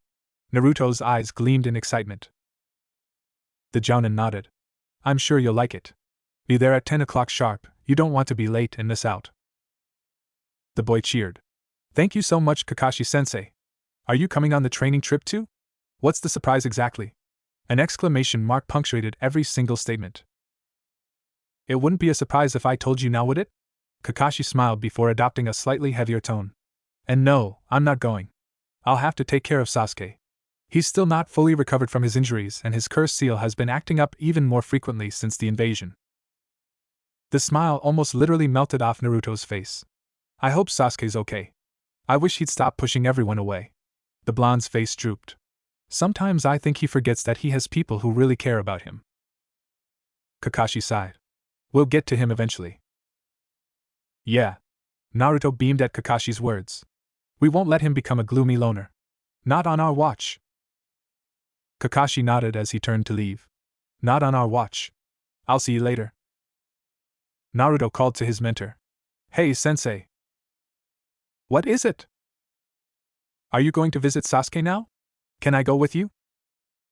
Kakashi thought for a moment, then nodded. Sure. They're still fixing him up, but he should be out in a couple days. We'll have to go now if you want to see him before the trip. Naruto jumped up. Okay. Give me 5 minutes and I'll be right out. You better wait for me. Kakashi watched the blonde fly around the apartment in practiced ease. With a shake of his head, the former ANBU specialist slowly made his way back out of the cluttered apartment room. Uchiha Sasuke was bandaged in several casts. He lay on a bed in a Konoha hospital room feeling exasperated and bored. I need to train, he thought. I need to get stronger. How could he ever beat Itachi lying wounded in a hospital bed? These and other thoughts plagued his mind as he once again thought back to the fight between Naruto and Gaara. Since when did Naruto become so strong? Since when was he contracted to such powerful summons? Not only that, but Naruto's ability to fight and think on the fly was something that Sasuke recognized to be a distinct advantage that the blonde had over him. The raven-haired genin began to scorn himself. All I did was use the Chidori and rely on my Sharingan to cover everything else. There was also no point in denying the fact that Naruto had massively superior chakra reserves. Sasuke knew from personal experience that the scale at which Naruto used the Kage Bunshin wasn't something that could simply be copied. It was at this point that Sasuke made his ultimatum. He could feel instinctively that the curse seal could be used to make him a lot more powerful. He'd heard that the 4 ninja that Orochimaru brought with him were not only able to hold back entire squads of ANBU while the master fought the Hokage, they were also able to individually hold off and evade ANBU pursuit. Sasuke decided that he would seek out this power and return to face Naruto in single combat. If I win, I'm leaving the village to find these other curse-sealed shinobi and see what they can teach me. If I lose, then maybe Naruto's right. Maybe strength does lie in hard work, friendship, trust and connections. Sasuke smirked. You're right. The nurse who had been caring for him came around to update him on his physical condition before leaving for the night. All your internal hemorrhages have been pretty much fixed. Your bones will be regrown by tomorrow. You were lucky that they were clean fractures, otherwise, you'd be in here for a few extra days. Sasuke sighed. Yeah, that's what you told me when I first came in. The nurse gave him a look. Did I? Well, I must have completely forgotten. Have a good night then, Sasuke-kun. With that, the nurse turned her heels and left. Sasuke closed his eyes and fell asleep just as the night shift began. The next morning, he was jarred awake by the sound of the most annoying voice in the world. Sasuke! Are you awake? Are you okay? Sasuke winced. Naruto was loud. Yeah, I'm awake, no thanks to you, dope. Naruto sighed with exaggerated relief. Phew. For a moment there, I thought you were dead or something. If I was dead, dope, they wouldn't be treating me in a hospital. Sasuke looked up and saw Kakashi standing further back. TCH. Things are going to be more troublesome with him being here.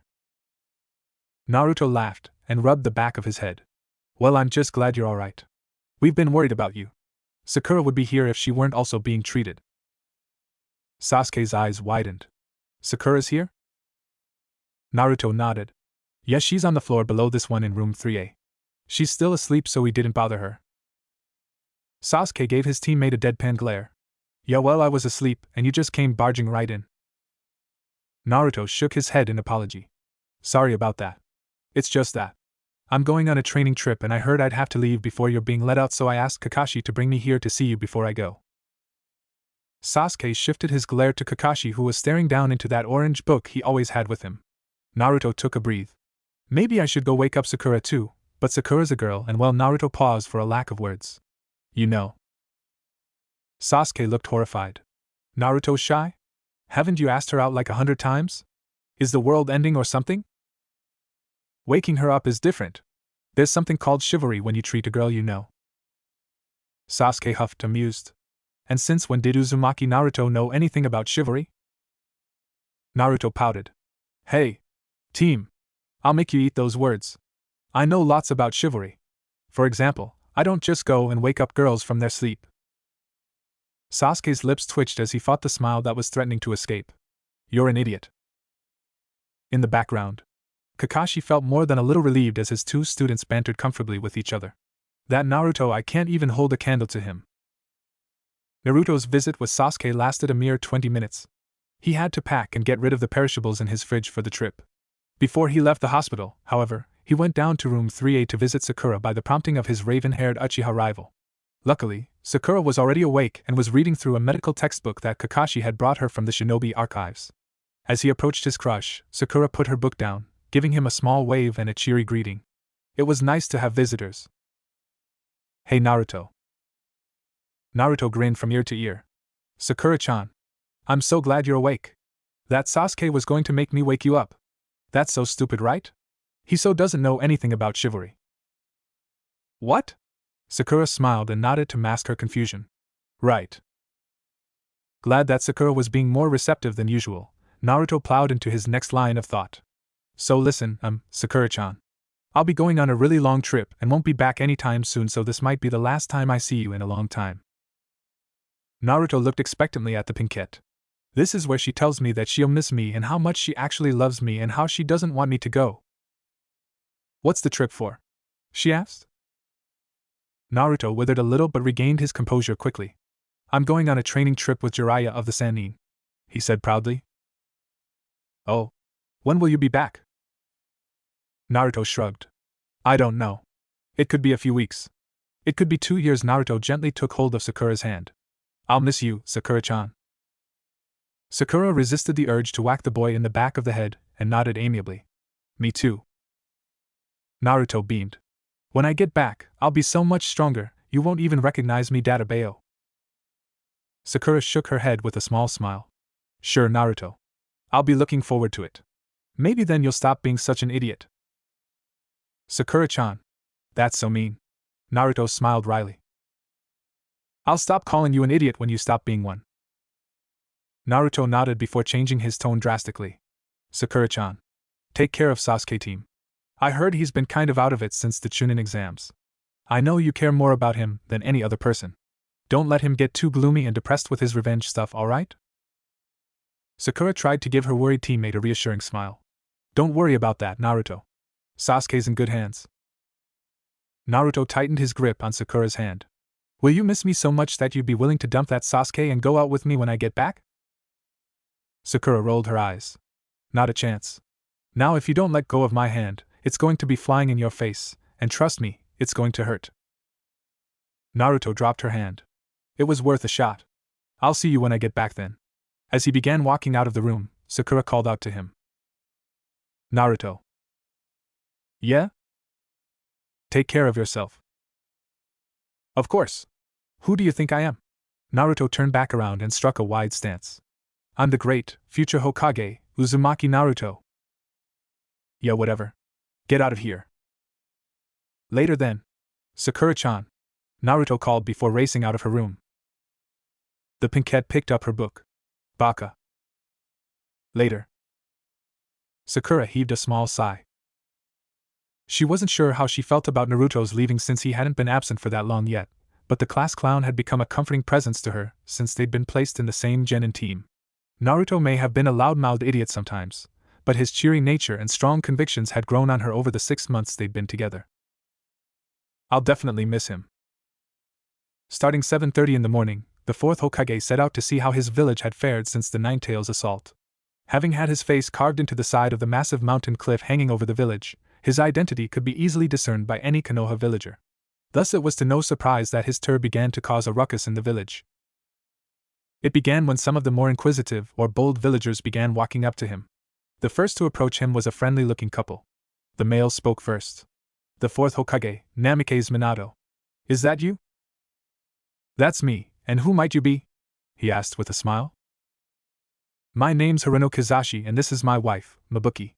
It's such an honor to be talking to you. Yandame-sama. The couple bowed and the fourth nodded. The wife spoke next. If you don't mind us asking, where have you been all this time, Yandame-sama? We thought you were dead. Kizashi nodded. I thought I was dead too. It's a long story, but it's good to be back. I see the village population is still growing strong. I look forward to living among you again. The fourth gave his own perfunctory bow. Kizashi grinned. We are only doing our duty to the village. We can never forget the sacrifice you and your wife made for us that night, and we can only put utmost effort into doing our part. Minato missed the latter end of Kizashi's pleasantries as a numbing shock raced through his body. The image of his wife's last moments came crashing down on him like a meteor. I seriously need to do something about these emotional reflexes. I can't keep living like this, he thought inwardly. On the outside, his face recorded none of his inner turmoil. Yes. I hope our sacrifice has brought to our son a better life, he said, referring to the opportunities that Naruto would have with the added powers of having a bija sealed inside of him. The couple shared a look. He had a son? If the fourth had a son, wouldn't they have heard about it? Kizashi shook his head in sympathy. We didn't know you had a son. He is most likely dead. I'm sorry, Yandame-sama. Truly. What? My son is dead? Minato gave him an inquisitive look, the words leaving a bitter taste in his mouth. Last I heard, he was alive and well. Surely you've heard of him? Naruto? Uzumaki Naruto? Kizashi furrowed his brow. Uzumaki Naruto? That Uzumaki Naruto? He was really the fourth's son. After the fourth and his wife died sealing the Ninetales into him, Naruto had his Jinchuriki status made known to various orphanage caretakers out of necessity. The Sannin Jiraiya and a small team of shinobi were frequently there to conduct time-consuming checks on the bija seal to make sure that it was functioning properly. Despite having been told that it was an S-rank secret, some of the more gossipy ones managed to leak the information. The entire village was made aware that Uzumaki Naruto was Jinchuriki of the Ninetales in less than a month. S-rank secret or not, people began to talk about it openly. Such brazen disregard for village rules was finally silenced by the public execution of some of the more well-known rule breakers. The village stopped talking about Naruto and the Ninetales, but in exchange, many began to hate the boy, blaming him for the deaths of those who they considered wrongly executed. The blame eventually expanded to include the deaths of the fourth, his squad, and all the Ninetales victims during the night of its assault. That Naruto was the fourth's son was all but unknown. Many thought that his surname, Uzumaki, was given to him in honor of the last Jinchuriki of the Ninetales. The fourth's wife, Uzumaki Kushina. Whoever heard of a blonde Uzumaki? His being raised in an orphanage didn't help either. Surely if the fourth Hokage had any offspring, He'd be raised in a nurturing environment by someone important like the third Hokage or Jiraiya of the Sannin. Such were the thoughts of many villagers. Even the less hate-blinded portion of the village chose to shun him to avoid the massive social taboo of siding with him. By the age of 6, Naruto was ostracized by all but a select few individuals, among which included the third Hokage. Those who knew the full truth also happened to be those who knew how to keep their mouths shut. Those who didn't only knew half the truth that the Ninetales tore apart a lot of families and killed many upstanding Konoha citizens. The Ninetales was contained within this boy Uzumaki Naruto. The Ninetales could very well be Uzumaki Naruto. Haruno Kizashi and his wife were one of those who only knew half the truth. Naruto's exuberance had helped to tone down and reverse many people's opinions about him in his past 6 months as a hard-working genin, but that didn't mean that the hatred before didn't exist. Kizashi grimaced inwardly, his expression remaining relatively jovial. "Oh, that kid. He's doing well." His wife nodded. "Yeah. He's just got a few mischievous tendencies." The fourth smiled in satisfaction. "So I've heard. If you have the time, would you two mind giving me a tour of the village?" A chance to be seen as one of the first to meet the long-lost fourth Hokage in his return to Konoha? "We'd be honored. First, let's take you to see the food market. We could get something to eat while we're there." Mabuki smiled. Minato smiled back. "I'll be meeting Naruto at the village gates at 10. Let's try to keep this compacted." "Thanks so much for sparing the time." Kizashi nodded. "No problem." The fourth practically beamed. "So tell me what you know about him." "Who?" "My son." The couple blanched. As Minato talked to the couple, people gathered around them, keeping a respectable distance. They chattered loudly. "What's with the commotion?" "It's the fourth Hokage." "Impossible, I thought he was dead." Let me see. I just heard them talking. He's definitely the fourth." "He's so cute." "Where's he been all this time?" "Holy smokes, it's the fourth Hokage." "Seriously?" A few people began walking up to them to express their thoughts and introduce themselves, opening the floodgates. People came in left and right, hoping to talk to the revered fourth Hokage. The return of one of Konoha's most beloved figures spread through the village in almost no time at all. Minato met with and talked to as many people as possible, detaching himself from his tour guides with an apology. If he was going to get used to living in the village again, it was best that the village got used to having him back. "Looks like this tour isn't happening today."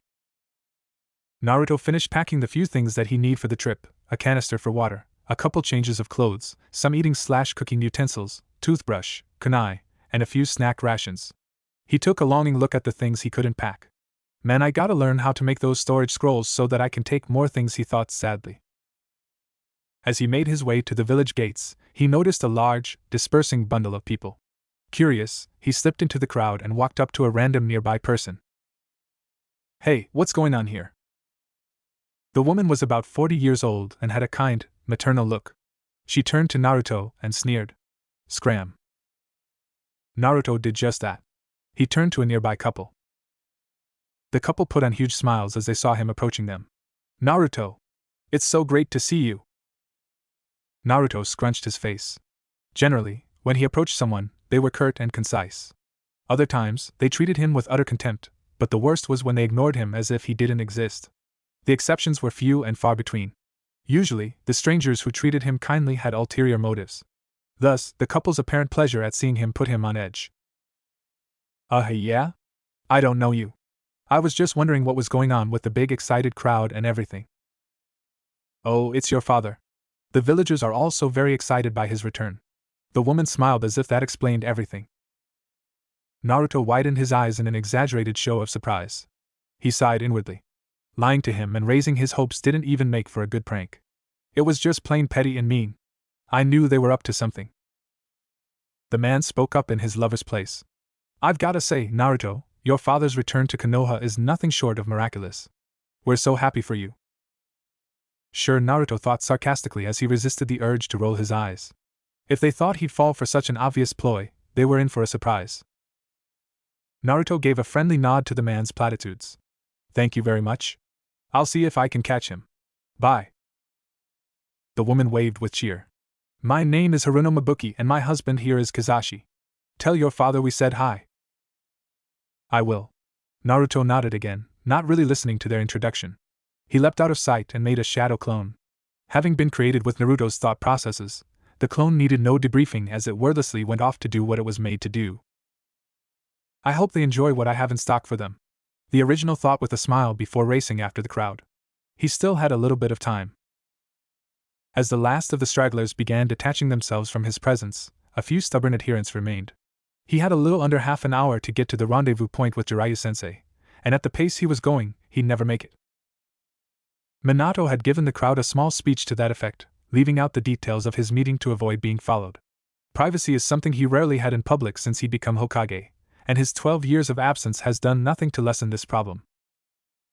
Now to deal with those more dedicated fans of his. He sighed. A pretty pink-haired woman held his arms stubbornly, and was chattering away about how her family had been saved by his sacrifice, and how she had fallen in love with him ever since. How old was she when that happened? 10 years old? I'm not interested, he said bluntly before having his other arm snagged by a very attractive blonde. Yandere-sama, if you're not interested in her, would you be interested in me? She sang in what was probably supposed to be a seductive voice. Please unhand me. The fourth looked her seriously in the eyes. He felt someone else grab him from behind, breasts digging into his upper back. I've been dreaming about you ever since hearing about your life, how you faced off against 1,000 IWing by yourself, how you stopped the Ninetales from destroying the village, and all the other amazing things that you've done, Minato-sama. The yellow flash struggled. He didn't want to be rude, but things were getting out of hand. Please respect my personal space and interests. I do not want to have to resort to. He stopped mid-sentence. His eyes widened at the sight before him. A massive crowd of young women, at least 100 strong, came running toward him with fanatic grins on their faces. Within seconds, they occupied every space around him in a 10-foot radius. He squeezed his eyes shut, and the image of his teacher, Jiraiya, appeared in his mind. This would have been a dream come true for him. In fact, I think this would have knocked him cold from sensory overload weight. Then something clicked as he recalled what he'd been told last night about Jiraiya's first encounter with Naruto. Minato's heart raced with excitement. He knew exactly what was going on. The swarm of girls disappeared in a puff to be replaced by over 100 identical-looking blonde boys. The women immediately around him simply disappeared in a puff of smoke. One of the boys walked up to him with an ear-splitting grin on his face. Yandere Hokage, my name's Uzumaki Naruto, and I'm a huge fan. I've been dying to meet you. Naruto then performed a small bow. How do you like my mass shadow clone sexy jutsu? Shadow clones were popping out of existence one after another. The fourth finally allowed himself the smile that he'd been holding back. Naruto, I've been dying to meet you too. It wasn't long before Naruto found out what was going on. Apparently, the fourth Hokage had made a miraculous return to the village. After thanking the man who'd given him the information, Naruto had continued his pursuit of the crowd. He'd managed to catch the fourth as he was delivering a small speech. The gears in his mind went spinning. I've got to make a good first impression, Naruto grinned. I know exactly how I can do that. Naruto ducked into a familiar alleyway that he'd found while escaping ANBU a couple years back and slid open a manhole. When safely concealed in the underground tunnel, Naruto created 100 clones, each transformed into a different-looking girl. Each girl was then sent out one by one, mingling seamlessly into the crowd. Naruto giggled proudly to himself at his own genius, and left last in the guise of an older, brown-haired variant of Yamanaka Ino. This is gonna be fun, he thought as he slid the manhole cover back into place. Naruto was in for a surprise. His prank failed to prompt the desired reactions. The fourth had been completely unaffected by his jutsu. Even more surprising was the fact that the fourth was claiming to be his father. The man was Namikaze Minato, the Yellow Flash, and the fourth Hokage, and the man was his dad. Naruto's shock became disbelief before finally settling on to acceptance. Are you really my father? He whispered. The fourth nodded. Naruto clenched his fists. Where have you been all this time? Old man Sarutobi and Irika-sensei were some of the only ones who didn't treat me like dirt. People kept ignoring me, so I started pulling pranks to get them to notice me. Everyone hated me, even people I've never met before. It was like I was some criminal or something. If it weren't for the old man, I wouldn't have been allowed in the academy. Then, when I said that I wanted to become Hokage, everyone just laughed at me like I was stupid. A sob escaped his throat. But I kept smiling because I was afraid that if I stopped, I'd become the monster they all said I was. I never stopped trying, But no matter how hard I tried, people just kept telling me how worthless I am and how I should just die and everything. I wished so bad for someone to protect me and to love me like a fierce mom and a stern dad or something to stop everyone from treating me like I didn't deserve to live. Naruto was babbling and he knew it. For some reason he couldn't stop crying. He had imagined meeting his parents ever since he understood the concept of family. He'd imagined his parents were captured by some evil organization, waiting for a chance to escape and return to their son. Sometimes he liked to think that his parents were some royal family who had lost him at birth and were still searching for him. Other times his imagination would take a darker turn, creating the image of parents who looked down on him with the same hatred and disgust he'd often seen on the faces of the villagers that he'd grown up with. He'd play through many scenarios in which he was finally reunited with his parents, no matter how cruel or loving he'd imagined them to be, and not a single one of them had him crying like a girl. 1. Naruto ducked his head in shame as he rubbed an arm across his eyes to wipe away his tears. I guess I'm crying because I'm so happy that you're actually here, that I actually have a father, and that you didn't throw me away because you didn't want me. Minato listened to his son with more than a little bit of shock. All the things he had been told about his son had run contrary to what he was hearing now. No one had really lied to him. He'd heard many things about his son, how he was a hard-working shinobi who aspired to become Hokage, how he managed to beat a genius Hyuga in the Chunin exams, and how he had subdued the Jinchuriki of Suna with the help of the chief of the Toad Summons, Gamabunta. Even Jiraiya, Naruto's godfather, had dwelt more on Naruto's training under his tutelage than on the boy's early childhood. He realized that anything he'd heard about his son before he became a genin were fleeting. All he really knew was that Naruto was a prankster who was raised in an orphanage and had been entered in the academy at 7 years of age, where he worked really hard and was able to pass along with other students his age. Minato stood shocked. He knew that expecting his son to be denominated a hero might have been a bit much, but expecting not to have his son grow up living in an environment of discrimination and hatred wasn't very unrealistic at all. More than the shock, however, was sorrow. He was greatly saddened by his son's plight, and felt sorry that he hadn't been there when he was needed most. An uncomfortable feeling settled in his guts. He was going to have some words with a few people.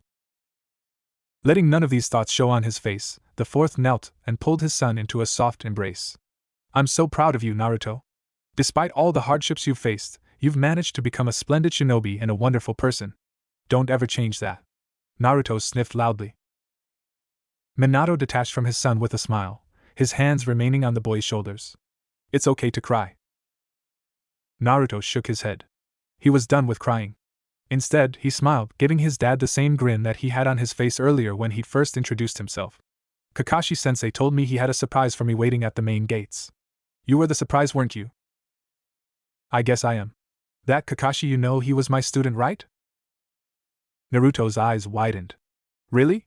He never told us anything. Minato nodded. We still have to meet Jiraiya-sensei at the village gates. Why don't we get there early so that you have time to tell me what you know about him? What are we waiting for? Let's go! Naruto cheered enthusiastically.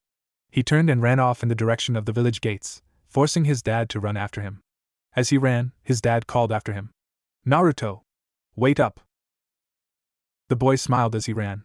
Tears of joy raced out of his eyes. This was the best day of his life. Elsewhere, a man and a woman stood dripping wet and naked in the middle of Konoha's food market with only a few bushes to help keep whatever decency they had left. People stared at them with a mixture of expressions. Disgust, amusement, lust. The couple's faces flared red with anger and shame. The man grit his teeth. I hate that kid so much. I know, Kizashi. I know. The woman nodded in agreement as the two made the long trip back to their house. They talked for some time, stopping only at the behest of Naruto's growling stomach. I'm hungry. When's Zero-Sennin going to get here? Minato shrugged. I was only told to be here by 10. Jiraiya-sensei is almost never late. Something important must have come up. Did Kakashi-sensei tell you to get here at 10 too? Minato nodded as Naruto took up a thinking posture. I know what happened. Kakashi-sensei is always a few hours late when he gives us genin team meetings. He loves to make us wait. I bet he said for us to get here at 10 just to make us wait a few extra hours. That evil pedophile. Naruto's ended his speech by holding his growling belly and crumpling to the floor. The fourth resisted the urge to palm his face. Kakashi probably just wanted to give us some extra time to bond. That Kakashi, he could have just told us the truth. We could have gone somewhere to eat lunch. Now we're stuck here not even knowing when Jiraiya-sensei is going to arrive. Not giving voice to any of his thoughts, Minato smiled and pulled out 2 of the rolls of rice that he'd snapped together this morning. He extended one to the groaning boy. Here. Naruto eagerly snatched it and began wolfing it down. Minato chewed thoughtfully on the other one.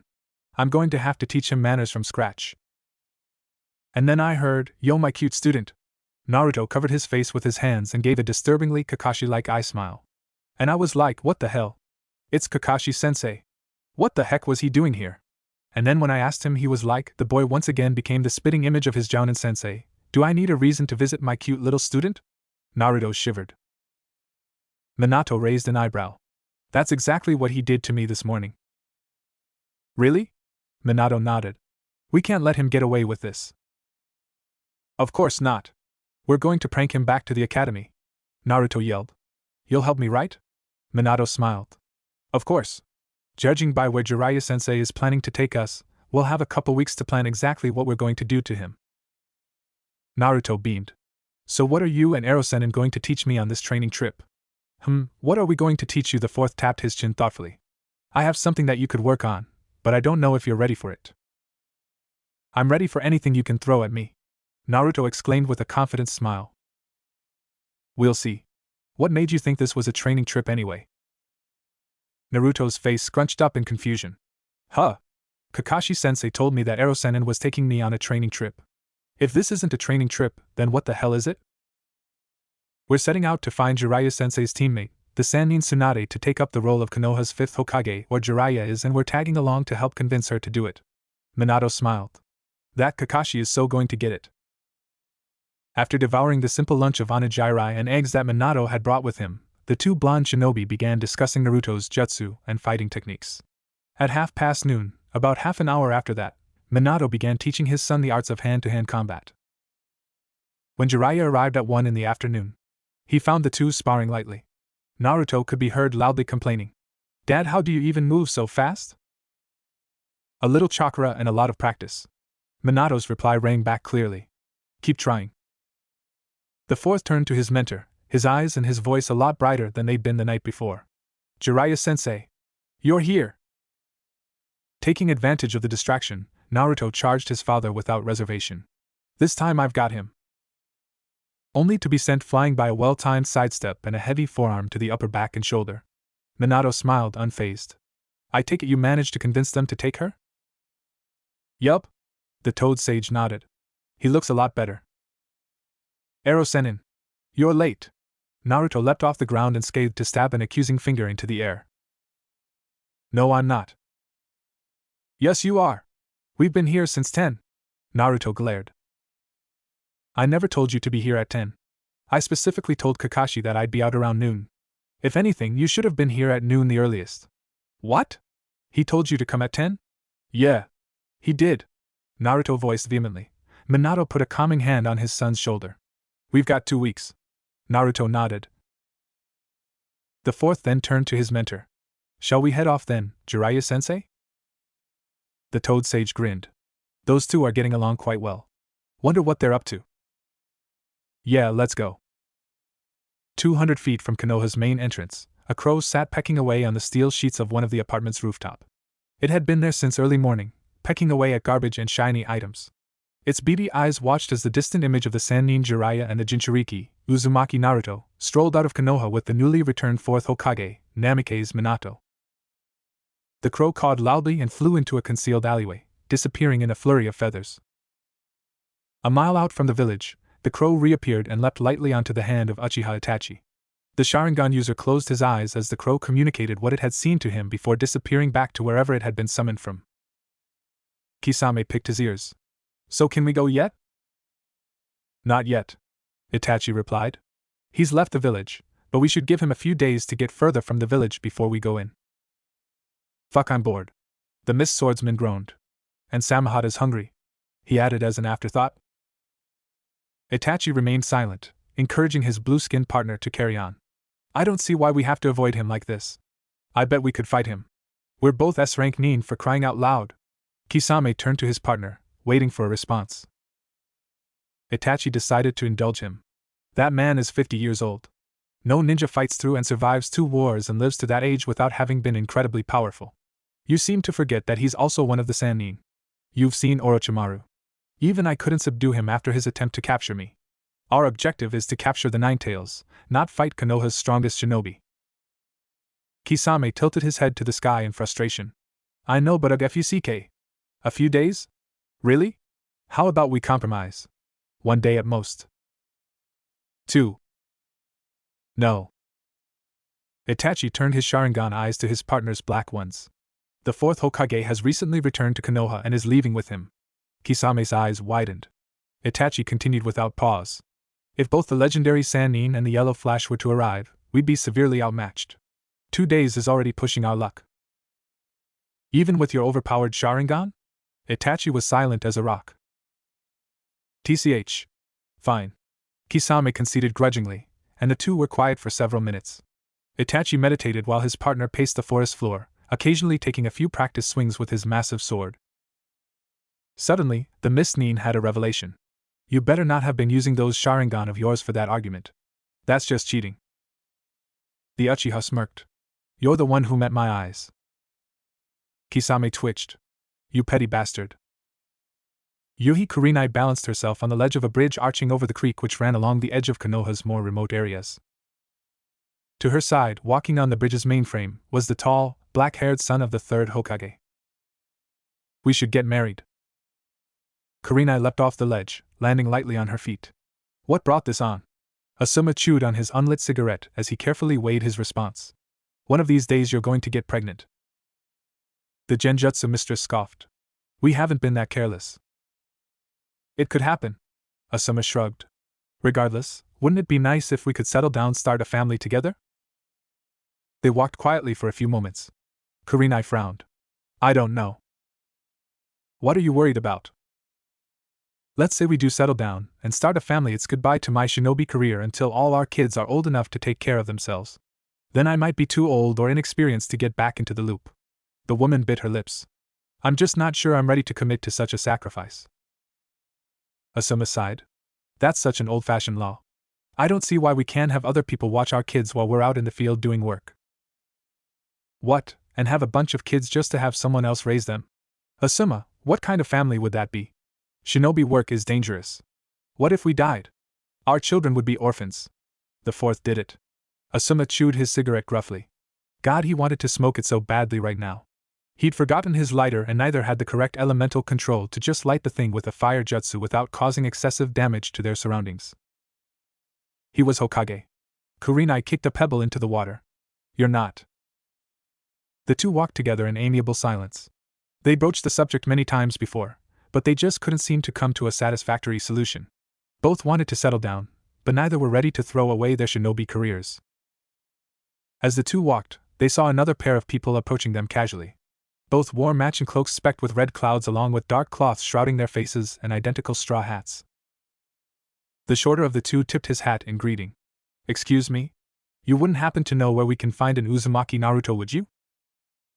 Uzumaki Naruto, Kakashi's student and Jinchuriki of the Nine Tails? Asuma smiled. Things were getting interesting. We might. Who are you and what business do you have with Uzumaki Naruto? We're friends of his. The masked figure drawled. If you could just kindly give us his whereabouts, we'd be on our way. We don't want any trouble. Asuma looked to Kurenai, who shrugged. She gave the masked man a smile. We wish we could help you, but we really don't give away the location of our village's shinobi to just any random stranger who asks for it. Especially strangers who try to mask their identities. Seems like something only Missing Nin would do, you know what I mean? Itachi nodded as Kisame pulled the bandage-wrapped Samahata from his back. I see. Asuma had already shot a signal for assistance. With a nod, the two rogue Nin threw off the cumbersome hats and scarves they'd been wearing. Phew! I thought we'd never take those damn things off. Kisame cried with relief as his sword bore down on the bearded jounin. Asuma grunted under the force of the blow as he blocked it with his trenched knives. Hashigaki Kisame. Kisame grinned. That's me. Looks like I'm known even here. Itachi stood in place, analyzing the abilities of the two jounin before him. His gaze fell steadily on the woman, who was running quickly through the seals for a genjutsu. He countered it with his Sharingan, allowing the woman to believe that her illusion had worked as she stood trapped in his. The moment her jutsu went awry was the moment Kurenai realized that she'd been placed in a counter-illusion. She quickly bit her lips to dispel the illusory tree which held her bound in place to find herself staring straight into the three Tomo eyes of Uchiha Itachi. Itachi aimed a slow kick at her face before she could properly recover. Kurenai barely raised her forearms in time to block it but was still sent flying into the water. It was at this moment that Kakashi happened upon the scene. He quickly figured out what was going on, created a shadow clone, and rushed to the aid of his fellow Jounin mentors. Itachi turned his gaze to the masked man. Hatake Kakashi. Copy Nin and user of 1,000 jutsus. Kakashi chose not to respond, his Sharingan eye already revealed. Asuma, Kurenai. Don't look the Uchiha in the eyes. Go get help. I'll hold them off. Oh really? Kisame gave a small laugh as Asuma and Kurenai raced off to signal reinforcements. He ran through several hand seals and summoned a massive water dragon from the river. Suetun, Suryudan no jutsu only to have it neutralized by an exact copy of it. You fucking jutsu thief. Looks like I'll have to deal with you first. Kisame turned to the copy Nin, but was stayed by his partner. Kisame. He's mine. Just watch. Itachi jumped into the water, sizing up his masked opponent. Kakashi dispersed his shadow clone. A 1 versus 1 match? How arrogant. The Jounin smirked. Your Sharingan is powerful, but you forget I have one too. Your tricks won't work against me. We'll see. Tell us where we can find Uzumaki Naruto, and you will be spared. Kakashi responded by sending a fireball in the Uchiha's direction. Katon, Gakkaku no Jutsu. The most basic Uchiha technique, the missing Nin thought as he blew his own fireball to counter it. Kakashi used the cover of the fireball to dive underwater. As he prepared a water dragon, he saw several massive water sharks swimming toward him. Still standing above water, Itachi had his hand on the river's surface. Suetun, Gasho Kazami. Kisame frowned. That's my technique. Kakashi leapt out of the water, sending 3 kunai toward the Uchiha. Itachi threw double the number of kunai, deflecting Kakashi's projectiles with frightening accuracy. The rest flew toward the copy Nin who, upon seeing the movement with his Sharingan eye, wheeled through the air, dodging the kunai aimed at his navel and chest. The third one he caught in midair with lightning-quick reflexes before landing lightly onto the water's surface. Without a second's pause, Kakashi raised the kunai to parry a slash. Itachi had closed the distance between them with incredible speed.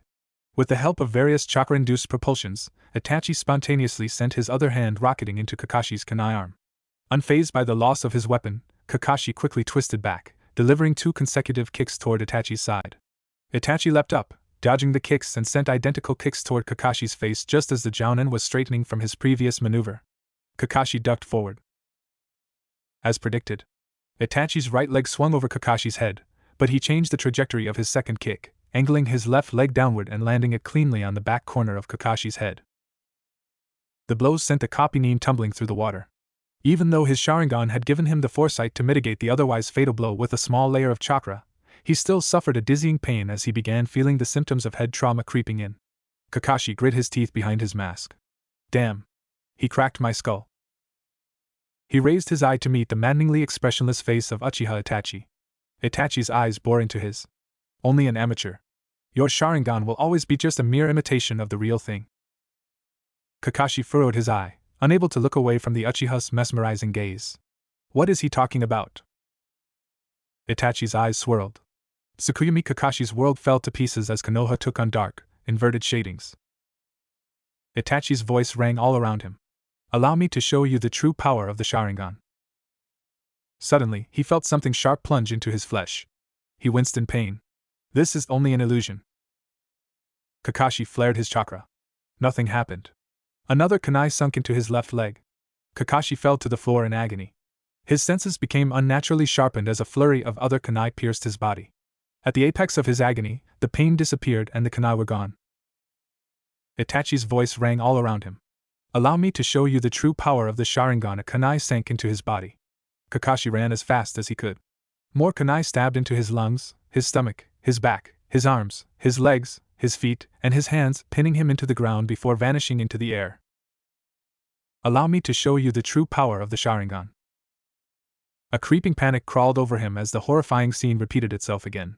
Shit, gotta get out of here, shit, shit. He fell, screaming in agony as the kunai once again began pelting his body and hammering him into the ground. Kakashi was defeated in a matter of seconds. While the Tsukuyami only required several seconds of application, Kakashi was made to experience 70 hours of torture in an alternate universe.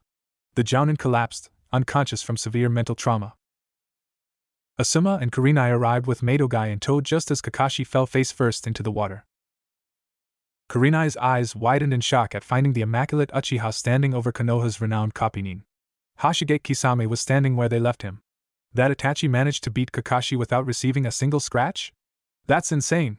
They'd only been gone for a couple minute tops and had expected to find the masked Jounin battered but still standing at their return.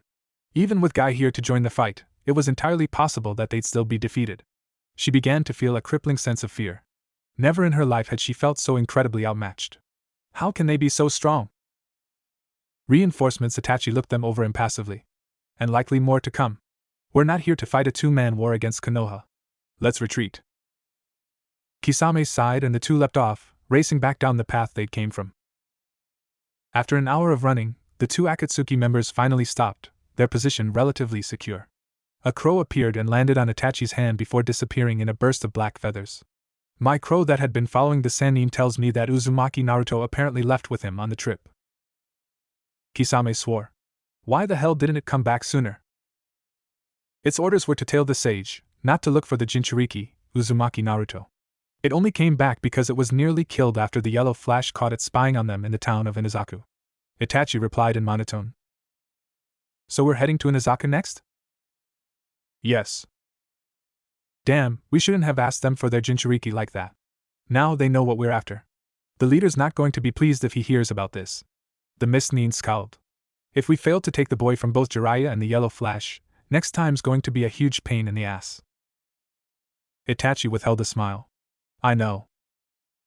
On the first day of their journey, the three adventurers set out with fresh energy, moving at a steady pace through the trees. Jiraiya led them since he was the one who knew exactly where they were going. We'll reach the next town in about 6 hours moving at this pace. We'll stay overnight when we get there. His students nodded. Naruto smirked. 6 hours is nothing. By the end of the hour, Naruto was starting to feel winded. They'd been jumping through the trees at brusque, ninja speed and had already covered over 20 miles. Naruto's face set in stony determination. Normally, he'd ask for a break, but he didn't want either his dad or Jiraiya to think him weak. If that old perv can do it, I can do it too. 4 hours into their journey, Minato, who held the rear, noticed his son beginning to falter. They'd covered nearly 80 miles. He leapt to the boy's side, paralleling his movement. Naruto, do you need some rest? No, I'm okay. Naruto shook his head, despite his obvious fatigue. Try concentrating chakra over your thigh and leg muscles before you leap. It'll help. Okay. Naruto nodded before picking up his pace. Minato smiled. He does work hard. Up ahead, Jiraiya called out laconically. Keep up. Jiraiya turned to his blonde minions as they walked into a village. The sun had already set about half an hour ago. This is Karakiro village. We'll stop here for the night. We should reach Inazaku tomorrow. That's the last town we'll be seeing for 2 or 3 days. Beyond that is the vast forest of trees that surround the nation of Konoha. We'll be heading a bit northwest from here and beeline toward Showa Town, a place known for its gambling, fighting arenas, saunas, and the Toad Sage gave a silly grin. Various other places. Naruto traipsed behind, too tired to even call the sage out for thinking perverted thoughts. Ero Sennin could be one hell of a tour guide if he wanted to be, when he's not busy being perverted. So the old lady you're looking for is in Showa Town? Yup. Jiraiya nodded. Just don't go calling her old in her face, unless you want to be sent flying. Minato yawned, stretching his arms into the air. Let's just find a place to get some sleep before we head out tomorrow. Both he and Jiraiya were operating on the 3 hours of sleep they had the night before in the old apartment. While the sage's years helped him to cope better with less sleep, the fourth wasn't quite at the stage where a few hours of sleep qualified as sufficient just yet. Without any more words, Jiraiya led his students to a small and where they were led into a small, empty room. He then went to relieve himself as Minato rolled out a futon on the empty floor. Naruto did the same and fell gracelessly onto the thin cushion. Good night, Dad. He mumbled. It had been a tiring day for him, both physically and emotionally. Of course, it was still the best day of his life, but loath as he was for it to end, Naruto was not immune to fatigue. He was asleep before he could hear his father's answering call. Good night, Naruto. Jiraiya came back to find the two lying side by side. He grinned. How adorable. He even forgot to place his security seals. He picked through his storage scroll. Now which one has the ink and brush? Ah, found it. He set the ink pot aside, uncapped it, dipping his brush into its bottomless depths. As he was starting to seal on a corner of the room, he heard a quiet voice drift to his ears. Jiraiya-sensei. Yeah? The crow. Sharp as ever. Jiraiya shook his head in the dark. I'll take care of it. The sage finished the seal and moved to another corner. Jiraiya-sensei. God, he missed hearing that. Has 12 years really been that long? What's up? He turned to look at his long-lost student. The fourth hadn't moved an inch. I want to talk to you about Naruto. The voice paused. Tomorrow. All right. Jiraiya continued drawing his barrier seal. What about? He waited, but received no response. Both his students were fast asleep. The old sage shook his head with a soft smile. Sweet dreams. Jiraiya got up at 4 in the morning to find a crow staring at him from across the street through the window. Its beady eyes glowing unnaturally in the dark. He nearly jumped. Geez! Doesn't he have a less creepy way to signal me? The sage hopped lightly over the bodies of his 2 apprentices. He opened the window and, with a quick hand seal and a tiny flare of chakra, deactivated the barrier seal. He took one last look over his shoulders at the 2 sleeping shinobi up. Still asleep. And propelled himself silently off the window ledge, landing next to the crow without a sound. Taking out some of the nuts he'd scavenged from the forest, he scattered them on the roof's wooden tiles for the large black bird. Morning, Kusakun. The crow nodded and ate a few of the nuts. My student noticed you following us in the sky. You should fly lower tomorrow. We'll be heading to Inazaku, so you don't have to worry about keeping us in your sights. The crow nodded its head to indicate that it had heard what the sage had told it. It snacked up one more nut before leaping onto the toad sage's hand. Jiraiya closed his eyes as it sent him the message, the crow's memories filling his head. Its mission done, the bird leapt off the sage's hand onto the roof to eat up a few more nuts, pausing only to tilt its head slightly at the spiky-haired human. Jiraiya nodded in confirmation. Good work. The crow pecked at a few more nuts and then flew off. Jiraiya woke them before dawn, his loud voice flooding the room. Rise and shine, kids. Minato sat up. Naruto groaned and covered his ears. Jiraiya grinned. Don't want to miss out on the morning training session, do we? Training? Training with the Jiraiya of the Sannin usually meant new awesome techniques. New awesome techniques meant getting stronger.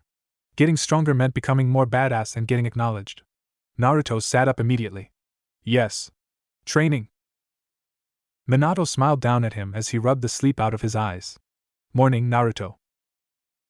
Naruto turned to his father. He still couldn't believe that he actually had a dad and that his dad was the 4th Hokage. It had all happened so quick, but it already felt as if his dad had always been there with him. Morning, Dad. The scene warmed the Toad Sage's heart. All right, you sleepyheads. Listen up. We're going to do some morning exercises, get some breakfast, and then we're heading out. But what about training?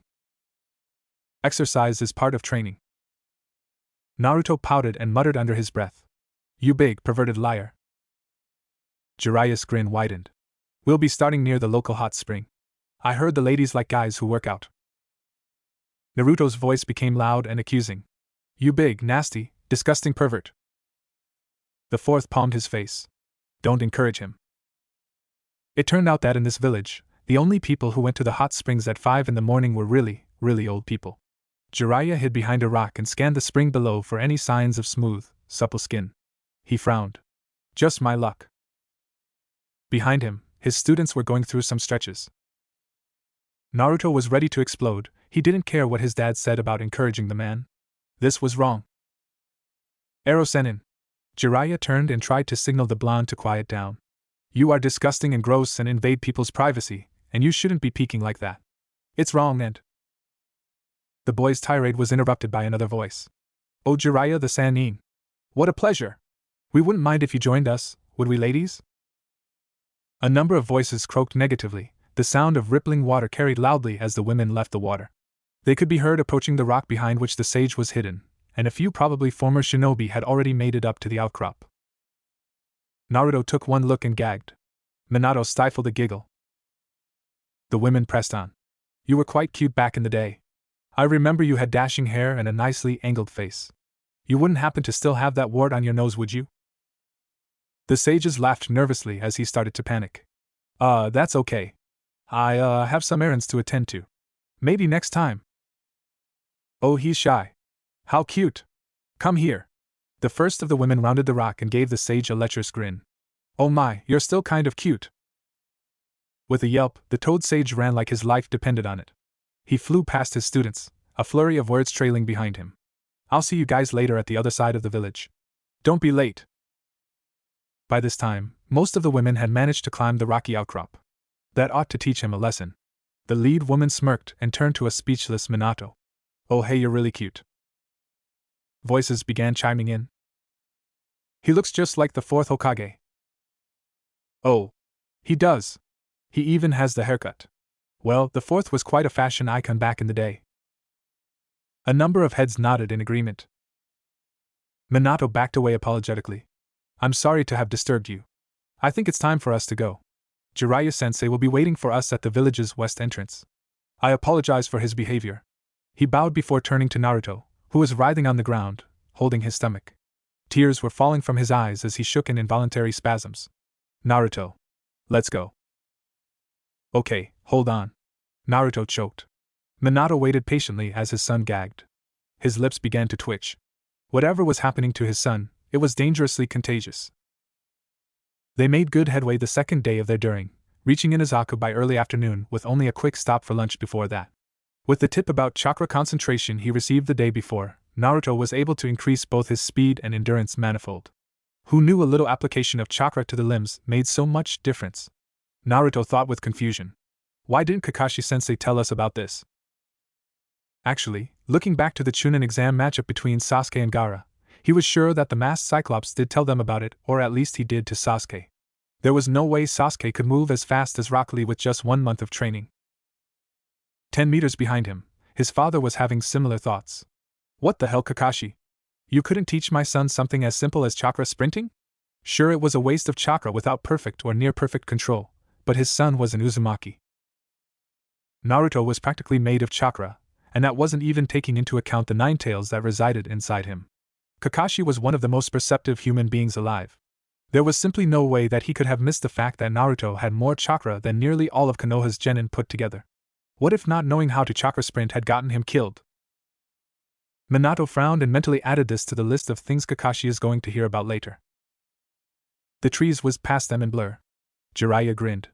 Looks like I can pick up the pace. Yo! He called back without stop. If we pick up the pace, we can reach Inazaku by mid-afternoon. Then we'll have time to relax and look around. And I get extra time to check out the ladies. Wordlessly, the 3 Konohanin redoubled their efforts with a burst of speed. The sage giggled. Oh yes. We'll have plenty of time. They arrived in Inazaku at 4 in the afternoon. Jiraiya rubbed his palms together in anticipation. You see those big blue tiles up ahead? That's the Inazaku Town Hotel. He reached into his pockets. Here's some money. Ask them for the viewing room. They'll know what you're talking about. Naruto scratched his head as his dad took the coins. But Ero-sen, what about you? Aren't you coming with us? I've got research to do.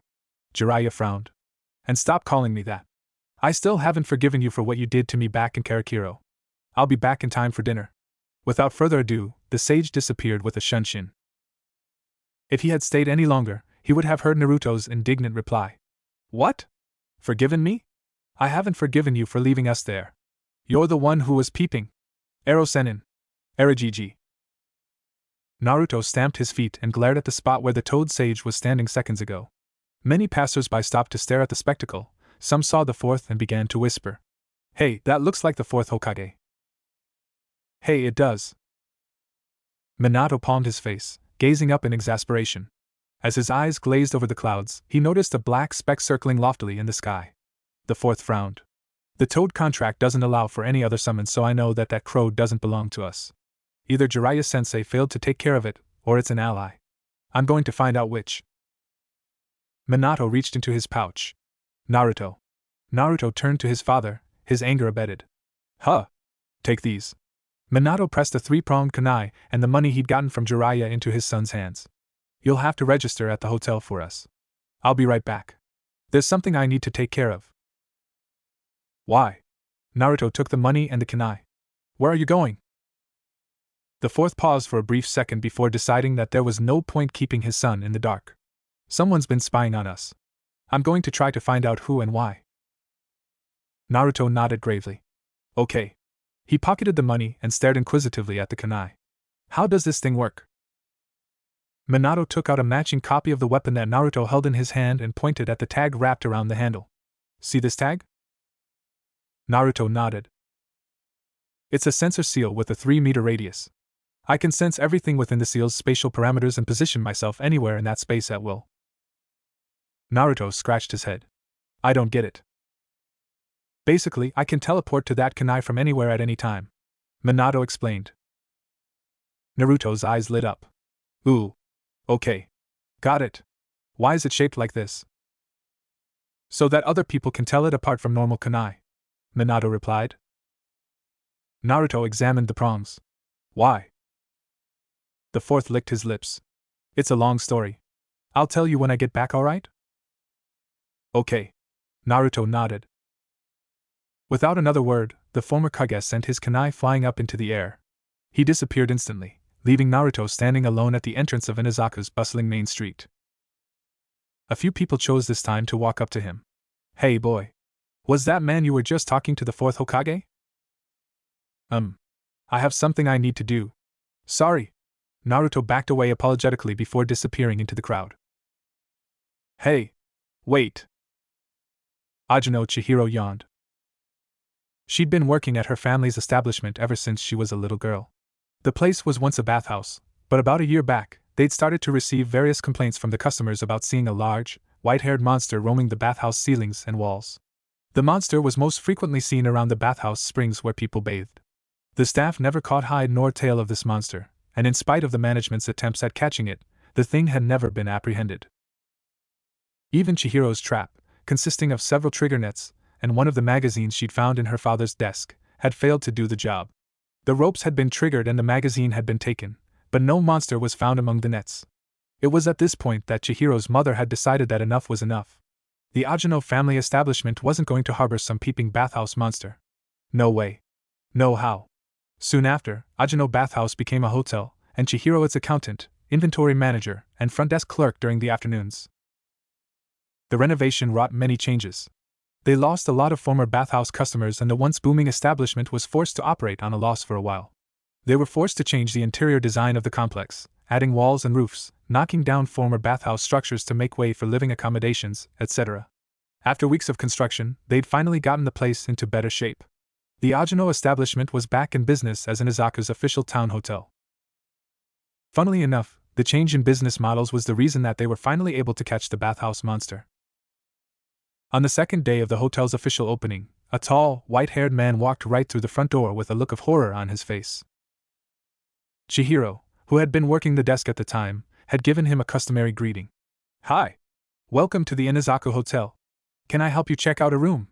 She smiled as cheerily as she could. The man only stared, flabbergasted. How could you do this? This used to be such a wonderful place. At this the man fell to his knees, muttering incoherently. My research, how could you? Several people picked their way past him and Chihiro turned her attention away to help set up rooms for a few customers. After the line of customers had been dealt with, she looked back to the man who was still kneeling where she last saw him. Sir? No response. Are you okay? Can I help you with something? The man stood up and straightened. Actually, yes. I'd like to talk to the manager of the hotel. I can't leave this desk unmanned. Chihiro tilted her head, the smile still plastered on her face. Is there a problem, sir? The man nodded seriously. Yes. There is a very big problem. Chihiro sighed. Okay, hold on. She looked around for a few moments before spying one of the employees coming down the stairs with a bucket of water and a mop hanging over his shoulder. Haku, could you get Mother? We have a guest who has something really important to tell her. The man raised a hand to the back of his head, ruffling his long, spiky white hair. Well, it's not really that important. Haku deadpanned at the guest before responding affirmatively. Right away, Ajino-san. Let me just return these to the storage room. Okay. Chihiro replied and Haku walked off. She began to examine the man. long spiky white hair, green arms poking out of a red vest. It can't be. Sir? You wouldn't happen to know how to stick to walls and ceilings, would you? The man gave a broad grin. Of course. I'm a top-rate shinobi. The Sage of Toads, Wooer of Women, author of the Ika Ika series, the great Sannin Jiraiya. The man squatted low, his palms held together over his head. Chihiro nodded. Can I ask you for a favor? Jiraiya narrowed his eyes. She took my introduction surprisingly well. The girl reached under the desk and pulled out a mask. Jiraiya pursed his lips. Why does that look familiar? Chihiro smiled. Could you put this on for me? The Wooer of Women scratched his head and decided that there was no harm in the request. Sure. He nodded and took the mask, snagging it snugly onto his face. I knew it.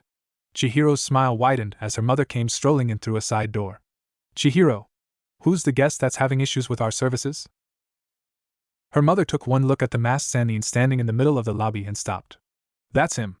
That's the white-headed monster. So that's why this mask was familiar. Crap. Jiraiya blanched and took off the mask.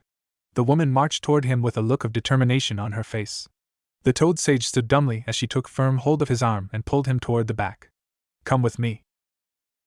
He turned his head to the desk clerk, begging her with his eyes to help him. Chihiro smiled. I hope what you have to say is really important. Jiraiya's mouth opened and closed in shock. You set me up. Chihiro nodded and waved. Have a good day, sir. Jiraiya frowned as the hotel manager pulled him through to an office and closed the door aggressively. You've got a whole lot of explaining to do. Jiraiya sighed and resignedly allowed himself to take whatever punishment that the hotel matron wanted to dole out on him. The woman began to run off about the harassment he's caused to the customers, the inappropriateness of his actions, the trouble he's caused, the expenses he'd incurred, and how she didn't care if he was some big-shot ninja, he was going to pay up. Jiraiya only heard half of it. His mind was still in disarray. She set me up. The woman suddenly stopped talking. He nodded outwardly to show that he was paying attention. The woman rambled on about the terms of reimbursement. At least she was cute. The Sage of Toads would spend the next few months of his life working for the Ajino family. Back to present day. Chihiro stared sleepily at the clock behind her. It was almost 4. Her shift ended at 6. 2 more hours. The sound of ringing bells shook her out of her reverie. Stifling another yawn, she smiled cheerily. Hi. Welcome to the Inazaku Hotel. I can get you a room when you're ready. Hey Chihiro-san. Long time no see. The group that walked in the door moved toward the desk. After giving them their keys and directions, Chihiro turned tiredly to the clock. Only a few minutes had passed. She sighed. Normally she was a lot more energetic, but for some reason, she just didn't feel it today. She placed her head on the desk. So sleepy. Just as she was about to fall asleep, the sound of ringing bells snapped her up. She smiled. Hello? Welkin stopped. Whoa. A short blonde kid plowed through the doorway followed by a small crowd of people. A rabble of words blared into the hotel lobby. Come back, you little piece of shit. This is the 4th Hokage we're talking about here. We have a right to know. It won't take too much time. Why are we chasing him again? Kid, I only want an interview. We've got him cornered. The kid ran all the way to the desk and jumped behind the counter, looking up at her pleadingly as he cowered behind the desk. Chihiro nodded and turned to the crowd. Hey! If you don't leave right now, I'm going to have you all written up for trespass. But what about the kid? Yeah. Shouldn't you kick him out too? Murmurs of agreement rustled through the crowd. Chihiro looked down at the kid before turning back to the crowd. That's up to the hotel's jurisdiction. Now if any of you are still in here by the count of 3, I'll be adding a charge of child abuse to that report. 1. A few people shrugged and turned back, others muttered unhappily, but followed. 2. The rest of the crowd filtered out, leaving one scruffy, middle-aged straggler, who leaned back, closing the door with a sigh of relief. Chihiro narrowed her eyes. Sir, you must be really stupid if you thought I was joking about those charges. Not at all. The man waved his hands through the air. I'm actually a customer. With that, his features literally melted, taking on a different shape. His hair lengthened, his skin smoothed, and his eyes changed from brown to blue. The man grinned. Chihiro gulped. Isn't he supposed to be dead? Thank you so much for your assistance earlier. The man inclined his head slightly. I hope you'll forgive us for bringing the crowd in. Dad. The boy jumped up, recognizing the sound of his father's voice. Why didn't you just teleport to the kanai? You took forever. In the middle of that crowd? The man replied as he walked toward the desk. The boy paused. Oh, right. The father shook his head. We'd like to take the viewing room if that is available. Of course, sir. Chihiro checked the register. She looked up, ignoring the little leap she felt in her heart as her eyes passed over the man's face. It is available. That'll be 800 ryo if you're only staying for the night. The man nodded. Naruto. The boy Naruto pulled out some coins, counted out the appropriate amount, and placed it on the counter. Chihiro smiled. And your names, please? Namikaze Minato. The man pointed at himself, and then at his son. He's Uzumaki Naruto, the boy exclaimed. Right. Chihiro brushed the names onto the roster. One other person will also be joining us later tonight. His name is Jiraiya.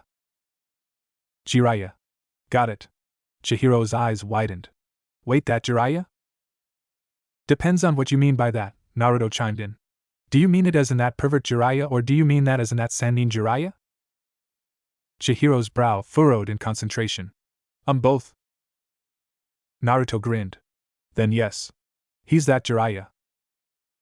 Chihiro resisted the urge to roll her eyes and smiled brightly. Well, here are your keys. I hope you enjoy your stay. Thanks, Nei-chan. Naruto snatched the keys and ran off. Chihiro watched him disappear up the stairs before turning to look at the clock. 4:20, she sighed, dropping into her seat. Taking out a small cup and kettle, she poured herself a drink. As she downed the water, her eyes met the cerulean blue ones of Konoha's former kage. He was still standing where she'd left him. Chihiro let slip a tiny eep of surprise. She carefully placed her cup onto the desk and covered her mouth to stifle her coughs as the water slid down her windpipes. Cute. Minato smothered his amusement and donned a look of understanding on his face. You forgot to tell us where the viewing room is. Whoops, Chihiro flushed. I'm sorry, sir. Her mind went completely blank. The absolute worst possible time for this to happen. Hold on. She reached into a drawer and pulled out a random book of records and began flipping through it as she collected her thoughts. Calm down, Chihiro. Calm down. Ah, she exclaimed, pointing at nothing in particular. It's right here. 4th floor, the entire left side. You can't miss it. Thank you. Minato nodded. I have one more request. Yes? Chihiro smiled professionally. What did I forget now? The 4th's eyes bore into hers. If it isn't too much trouble, I'd like this establishment keep our stay a secret. We want to avoid another incident like the one you just saw earlier. Chihiro nodded, unable to say anything more. Her heart fluttered traitorously in her chest. It will be very much appreciated. Thank you. Minato smiled and appeared in a flash near the kunai that he'd given his son earlier. For some reason, Naruto had run all the way up the stairs thinking that the viewing room would be on the top floor. Wow, you got up here fast. Minato commented. Naruto grinned sheepishly. Yeah, but that's the problem. The key doesn't fit. I don't think this is the right room, and I'm not sure where we're supposed to be going. Minato ruffled his son's hair. 4th floor. To the left. You can't miss it. Naruto pouted. Back in the lobby, Chihiro was smiling at empty space. Glad to be of assistance. And then she realized that Namikaze Minato, Yellow Flash and 4th Hokage of Konoha had magically disappeared. She turned to the clock, 4:24, and plopped her face onto the desk. Today's just not my day. Jiraiya checked the time. 10 minutes until 6. It was time to head back. The girl squirmed in his arms. Jiraiya-sama. Tell us more about the time you took out the giant, fire-breathing salamander. The other girl agreed. Yeah. We want to hear more about it. Jiraiya-sama. The Toad Sage laughed loudly. I would love to, but it's time for me to go. Oh, you don't like us anymore? The girls pouted and released his arms from their grasps. How can I ever stop liking you? Jiraiya grinned. I have important ninja things to attend to. I'll be back later. Save a spot for me till then. We will, the girls chimed. Come back any time. We'll be waiting. Jiraiya shook his head appreciatively as he left the establishment. What talent! He reached into his pockets and took out the small strips of paper that the girls had slipped to him while he held them tightly in his arms. He scanned the papers quickly. A faction of IWA was pushing for the fourth assassination. After all these years, they still wanted revenge. The Toad Sage clicked his tongue in a mixture of disapproval and disbelief. The old Tsuchikage, Inoki, had tried to talk down such notions, pushing for neutrality with every breath. On the surface, it appeared that he'd succeeded, but it wasn't going to be long before the younger generation, hot on the flames of revenge, began secretly sending covert assassination attempts into the Hidden Leaf. Chakra swirled blue in his hand, catching the bits of paper in its rotation and shredding them to tiny bits. Jiraiya frowned. I guess you don't just kill 1,000 IWA shinobi without leaving behind some desire for vengeance from their friends or families. With a body flicker, he arrived at the entrance of Inazaku's town hotel. The Toad Sage strolled in through the doors to the sound of bells and a familiar greeting. Good evening. Welcome to the Inazaku Hotel. The girl behind the desk sang cheerily before getting a better look at him. Her eyes widened. Jiraiya-san. Welcome back. Yo, Chihiro. The sage returned with equal cheer as he made his way toward the desk. You're prettier than ever. Chihiro narrowed her eyes and crossed her arms over her chest. And you're just as lecherous as ever. Jiraiya grinned. Have my students checked in yet? They have. Chihiro confirmed. They went out earlier to get some food, but they got back 30 minutes ago. Up in the viewing room? The girl nodded before the full meaning of the sage's previous words hit her. Jiraiya-san, I didn't know you taught the fourth Hokage. Of course. Jiraiya jumped up with a smile. With a poof of smoke, a large toad appeared beneath him, buoying him up near the ceiling. Chihiro grimaced at the familiar routine. Dear God. What have I done? The Toad Sage began hopping to the side on one foot with a hand extended forward. The toad, having quickly regained its bearings from having been so suddenly summoned, gazed sympathetically into Chihiro's eyes. I am the keeper of peace. Jiraiya flipped out 2 paper fans. The teacher of Kage, he twirled, his hair swirling through the air. Man among men, flaring the fans open, he struck a wide stance. The legendary sage of toads. Jiraiya! The toad disappeared in a large puff of smoke, leaving behind wide, slimy imprints on the lobby floor. The man among men stood with a silly grin plastered on his face, his fans still raised high in the air. I'm sorry I ever said anything, Chihiro said with a sigh. The blot of slime began spreading across the floor. And you're cleaning that up. Jiraiya's grin faltered. That Gamma needs to stop hanging out in the swamps so often. Not giving voice to his complaint, the Sage of Toads began to make his way to the hotel's storage room. I'll get the mop. Jiraiya walked up to the viewing room that he'd helped in constructing a year back. He smiled at the thought. Brings back memories. He opened the door to be greeted by the voice of an irate blonde. Ero-senin, where have you been? The sage turned his eyes to his older student. Minato smiled apologetically before glancing decidedly at his younger pupil. Naruto tapped his foot impatiently. Jiraiya smiled, amused. Why are you so mad at me all the time? Seriously? Naruto's eyes widened. Well, first, you act totally irresponsible and leave us to go off alone in order to look at girls. Second, you told him, here Naruto pointed at his father, all about my sexy jutsu. You completely messed up my prank. Third, you've been totally blowing off on training me. Fourth, you left us with all the old ladies after they found out you were peeping. That's totally messed up. Serves you right, the sage smirked.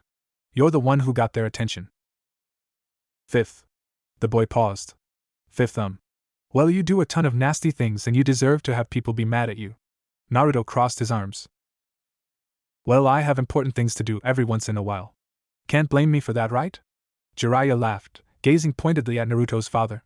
You're spoiling him rotten, he stated bluntly. Naruto ducked his head quietly. He didn't mean to shame his father. Minato shrugged. We were talking about pranks. Jiraiya put a hand to his face and gave an exaggerated groan. And here I was finally weaning him from that habit. Oh. The fourth quickly changed the subject. We got some food too. Jiraiya nodded. So I've heard. It's not ready yet, but it will be done in a few moments. Minato smiled brightly. Naruto's a great cook. Naruto grinned sheepishly at the comment. He'd lived alone most of his life and had learned to cook out of necessity. That does smell good. The Toad Sage took a deep whiff before turning to his younger student. How come you never cooked for me before? Naruto pouted and muttered under his breath. You never asked? You just assumed I didn't know how. He looked down. Thanks for buying me food though. Jiraiya smiled. A growing boy's got to eat. Speaking of growing boys, the fourth chimed in cheerfully. Naruto, you should go watch the meat. It'll take a while to cook, but you don't want it to get burnt. Make sure you're there to take it out right when it's ready. Naruto nodded and left. There was no way he was screwing up the first meal he's making for his dad. Minato dropped his smile. Jiraiya-sensei. The sage tapped his chin. This is about what you said you wanted to tell me the night before, isn't it? The fourth nodded. Did you know the first thing Naruto told me when he first realized that I was his father? Jiraiya shook his head, giving his student the signal to continue. Minato's voice felt placid as he recited his son's words from memory. Everyone hated me like I was some criminal, but I kept smiling because I was afraid that if I stopped, I'd become the monster they all said I was. Jiraiya sighed inwardly. He had an idea where this was going. The fourth continued, the strain clear in his voice. No matter how hard I tried, people just kept telling me how worthless I am and how I should just die. Minato grit his teeth and looked pointedly at his mentor as he headed into the last segment. I wish so bad for someone to protect me and love me and stop everyone from treating me like I didn't deserve to live. Silence hung heavy in the air. Minato gazed searchingly into the eyes of the man who he'd once considered to be his father. Realizing he wasn't going to receive a response just yet, he continued. He was crying. Minato bit back a sob. The pain I heard in his voice, tears of sorrow and anger rolled out of his eyes. His voice dropped dangerously low. It makes me want to kill them all for making him to suffer like that. It makes me wonder about my sacrifice. It makes me wonder if Kushina should have died at all. I could have taken her to receive medical care instead of chasing after the Ninetales. His voice took on a bitter, accusing tone. You could have told me where Tsunade was. As long as she was still in the Fire Nation, I could have brought her back in less than 10 minutes. Kushina might have lived. His mentor, his Jounin-sensei, his father figure said nothing. Minato snarled uncharacteristically. Konoha doesn't deserve the peace it has. Jiraiya furrowed his brows. Minato, you don't want to go there. Don't I? The former Kage laughed. What are you going to do to stop me? I'm one of the most powerful shinobi alive. Minato the Toad Sage paused as he weighed his words carefully. The fear of Bijou and Jinchuriki is deeply ingrained into our culture, and the Ninetales' attack greatly magnified that fear. You shouldn't blame the people for the ideals taught to them ever since they were born. They simply don't know any other way of thinking. Killing them won't cause the fear to go away. It will only create more fear and more hatred. If you want to create a world in which people truly understood one another, then you have to change their perceptions. That's the only way to create true peace. The fourth shook his head. You still could have taken him in and raised him as your own. Jiraiya gave his student a hard look. You know my life better than anyone else. I have to be constantly out in the field doing reconnaissance and maintaining my network. I wanted your son to grow up with people his age in a place he could come to call home, not in an environment of constant travel and strife. That's still better than what he went through. The sage shrugged. In hindsight, perhaps, but we couldn't have known that at the time. I don't want to hear any more of your excuses. The fourth whispered softly. He turned his back to look out into the streets through the room's clear glass walls. Naruto's words played through his mind on repeat. I'm going to hear what Kakashi has to say before I make my decision. Jiraiya nodded silently. It will have to do for now. Minato turned. I have one more thing I want to talk to you about. What is it? Jiraiya asked. It's about the crow. Minato replied. The Sannin feigned ignorance. I thought I told you to not worry about it. Easier said than done. Minato paused before continuing. I tagged it with a flying thunder god marker. Jiraiya hid his surprise under a mask of curiosity. Go on. When the crow desummoned itself, it landed on the hand of a man I don't recognize. The man next to him, however, had an immense chakra signature. It's on par with that of Abijah. There's only one person I know of who has such a reputation. Minato looked expectantly at his mentor. Jiraiya nodded. Hashigaki Kisame. The most powerful of the 7 Mist Swordsmen. I also know that he defected and joined a criminal organization known as the Akatsuki while I was supposed to be dead. Minato's face reflected the gravity of his words. The next time the man summons that crow, I'm activating the seal. Jiraiya's mind set in turmoil. Should he tell his student the truth? That Uchiha Itachi was his spy contact in the Akatsuki? That the man had only acted on the village's orders when he committed the Uchiha massacre? No. This is not my secret to reveal. If he doesn't choose to reveal it when they clash, then that's his prerogative. Organizing his thoughts in a matter of seconds, the Toad Sage decided to give his student his assent. I understand. Be careful. Of course, I don't plan on getting killed. Minato gave his mentor a grim gaze. But if I don't come back, please make sure my son receives proper care this time. I'll do that. Jiraiya nodded before turning away. Welp. I'm hungry. I'm going to go see how your son is handling the food. He walked to the kitchen door and pushed it open. How's the food doing? I'm starved. The pot stickers are ready. Naruto pointed at a black pot. You can take some if you promise to stop being a pervert. Jiraiya moved toward the pot and lifted its cover to the sight of a tantalizing pile of well-cooked pot stickers. He put the cover back on and turned to his younger pupil. Never. Well then, Erosenin. Naruto stood up with a satisfied grin and began pushing the Toad Sage out of the kitchen. You're just going to have to wait. Mato Guy raced forward as fast as his weighted legs could carry him. He dove into the water and slid his hands around his friend's midriff, lifting the man out of the water before he could drown. Asuma arrived behind soon after. Is he alive? Konoha's green beast swam to shore and laid his burden onto the grass that grew along the shoreline. He quickly checked Kakashi's pulse. He's alive. I'm taking him to the hospital.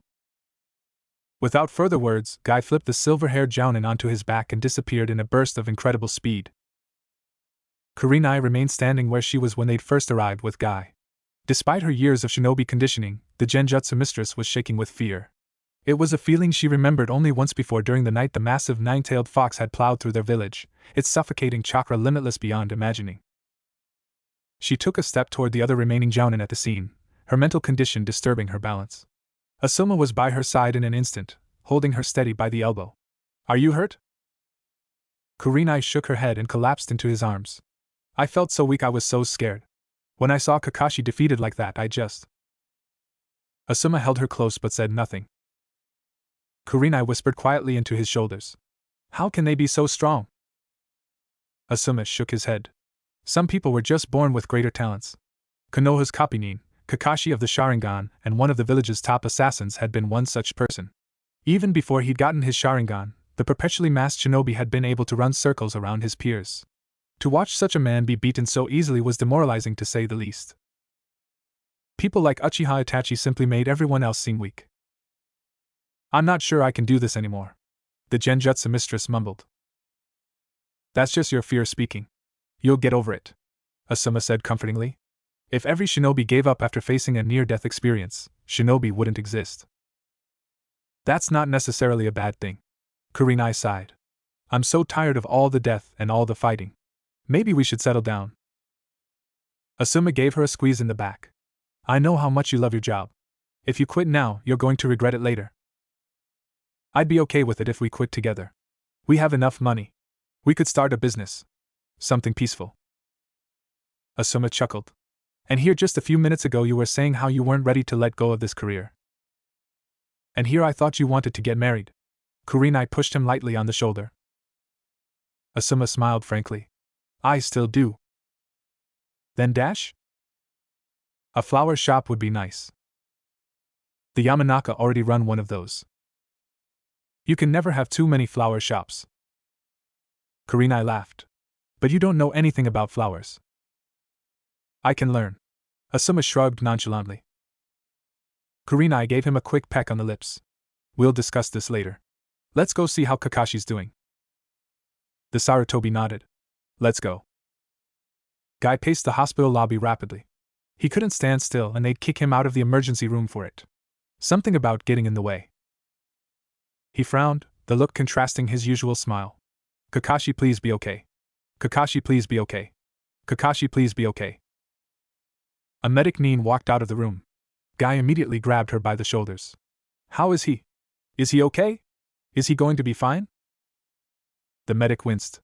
I'm not going to tell you if you don't get out of my personal space. Guy backed off quickly with an apologetic bow. The medic Nin nodded. He'll live. The man in green sighed in relief. But his mind's extremely unstable. He's suffering the worst mental trauma we've ever seen. Guy furrowed his brows. What does that mean? The medic shook her head sympathetically. It means he might never wake up. What? Is there nothing you can do? The medic frowned. I'm sure the Sannin, Tsunade, would have been able to do something for him. She could treat anything, but she hasn't been seen in the village in almost 20 years. Guy drooped, his arms hanging low near the floor. A voice sounded from behind him. So how's he doing? The green beast turned. Kurenai nodded in greeting. Sarutobi Asuma stood not far behind. The medic shook her head. He's in an indefinite coma, and only the Sannin, Tsunade, might be able to treat him. Asuma curled his lips. Just what the hell did that damned Uchiha do to him? The medic bowed her head.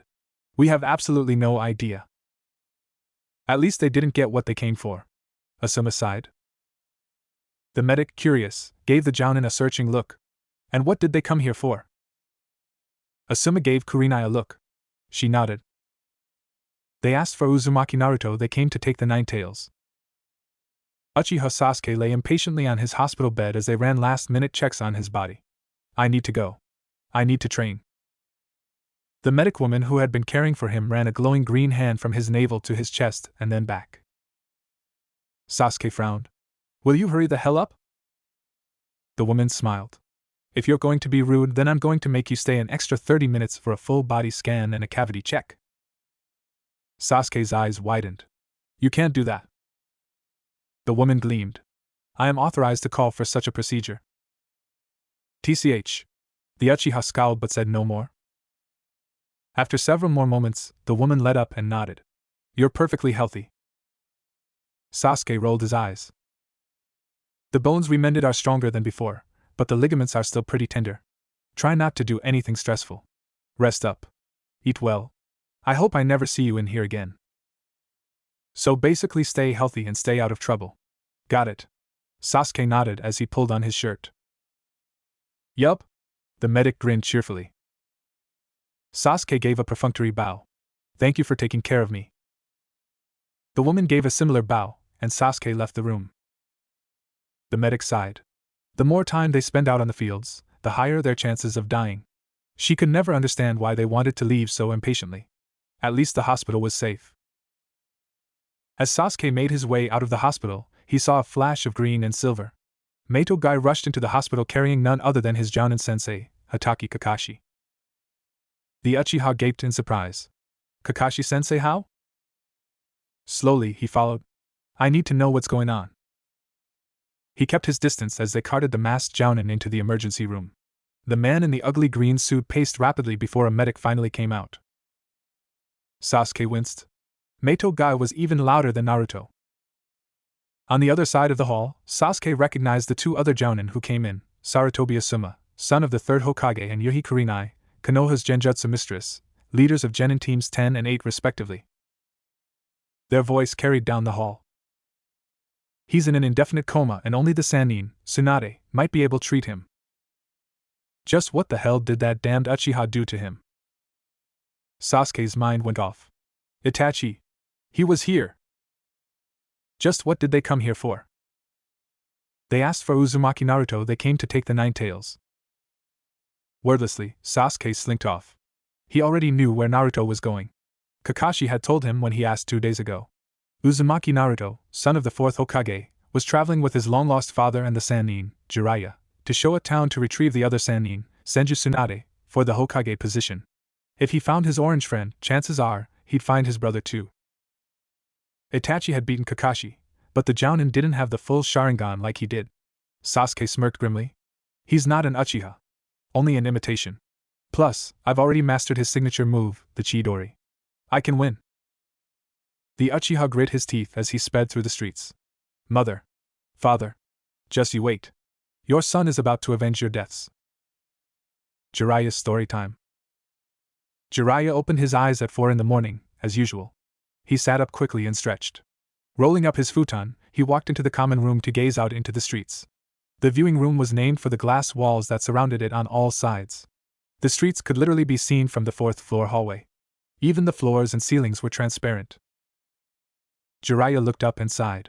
The room above them had been covered wall to wall with extensive straw mats. Used to be able to get quite a nice view from down here. He had lived here during his tenure as an employee of the hotel, having helped design and build the room himself. One day, a couple had rented the room above and had thought the glass room below to be quite creative. They'd even waved down at him in greeting. They were quite a nice couple. And then, as the night progressed, they'd forgotten all about the glass room below and the man who lived in it. He'd made good progress on his research that night.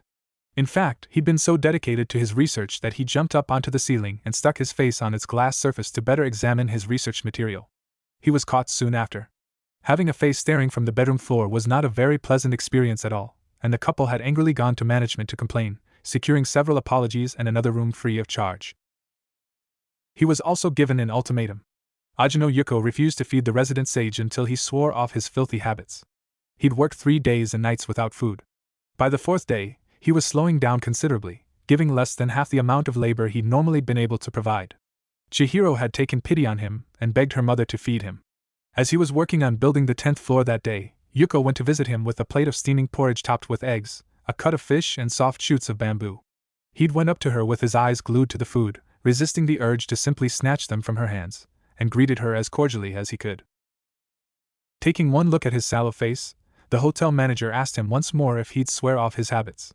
He'd shaken his head weakly, and Ajino Yuko relented with a sigh. He'd promised to keep his eyes off the customers, and was promptly handed the bowl. Jiraiya smiled in reminiscence. It was totally worth it. 5 in the morning, the Sage of Toads barged into the room in which his students slept. Rise and shine, sleepyheads. The 4th sat up and poked at his son who refused to be woken. Naruto. Time to get up. Naruto rolled away off his futon and curled tight. Minato looked to his mentor and shrugged. Jiraiya nodded. I'll be waiting outside. And promptly left. Making his way to his son on his knees, the 4th grabbed and shook him by the shoulder. Naruto. We need to get ready to leave. Naruto pulled his cover over his head. Done wanna. Minato smiled and clawed his son in the belly. Naruto jolted and laughed. Noa ha ha ha, stop, ha ha, I am up. Minato stood up and made his way to the door. Get dressed. We'll be waiting outside. Naruto pouted as the door closed, muttering under his breath. What the hell was that? He was supposed to wake me up nice and gentle and slow. He yawned, rubbing the remnants of sleep out of his eyes, and shambled out of the room. The 3 went through the same morning routine as they did the previous day before packing up. They headed down at 7:12 in the morning. The woman at the desk smiled. Jiraiya-san. Good morning. It's good to see you again. The sage nodded. Good morning. It's good to see you too, Yuko. Come back any time. She cheered. Yup. Jiraiya began strolling out. As he walked past the woman at the desk, Naruto stared. Nei-chan, how'd you get so old? Minato closed his eyes. He didn't just ask her that. You've got the wrong person. The woman smiled sweetly. I'm Chihiro's mother. Oh. Naruto backed away. He could hear the distaste in her voice, however much the woman tried to sugarcoat it. Well, by then. He quickly ducked out the door. Minato, being the last to leave, bowed. Thank you for the accommodations you've made for us. The woman shook her head. No problem at all. We're honored to house such a distinguished guest. You're welcome to come back any time. Oh, I almost forgot. She reached under the desk and pulled out a box. This is for you. Minato walked up and allowed the woman to drop the box in his hands. What is it? It's for the road, courtesy of the establishment. Yuko smiled. My daughter made it herself. He slid the cover open to the sight of several balls of rice. You're too kind. The woman shook her head. Not at all. It's for old time's sake. That Jiraiya hasn't eaten our cooking in almost a year. Remind him to come back more often. I will. Thank you. Minato nodded and swiftly walked out. Yo! Jiraiya smiled in greeting. Flirting with the lady? Minato rolled his eyes. Let's just go. Naruto jumped up. Where are we going? The 4th looked down at his son. Through the forest straight north-northwest. We won't be seeing any towns or villages for at least 2 days. Are you ready? Naruto nodded. Definitely. Well then let's go. Ding, the timer clicked. Fish is ready. Yuko waltzed over to the pan and propped the fish onto a plate. She checked the pot next to it, talking to herself all the while. Not ready yet. Shouldn't be too long. She washed her hands quickly at the sink and sat on the kitchen stool, turning her mind elsewhere. Naturally, her thoughts fell to her daughter. Ajino Yuko was only hotel manager by name. Her daughter was the one who practically ran the place from inventory to funds to resource and labor management. Truly, she was proud of her daughter. Yuko sighed. Now to do something about her non-existent love life. A sudden clatter pulled her out of her thoughts. The soup had boiled over and the cover had been pushed off the pot by the mounting heat and pressure. Whoops! Yuko leapt off the stool. Soup's done! Chihiro passed out the plates and utensils while her mother made the food. A large man lumbered in just as she finished. Hey father. Ajini Akio yawned. Hey Chihiro. Your mother making lunch? Chihiro nodded. She should be done right about now. A voice suddenly floated down into the room. Honey! Come help carry the food to the table. Akio scratched his belly and mumbled under his breath. How did she know I was here coming, sweetheart? He promptly walked off. Would you like some more soup, father?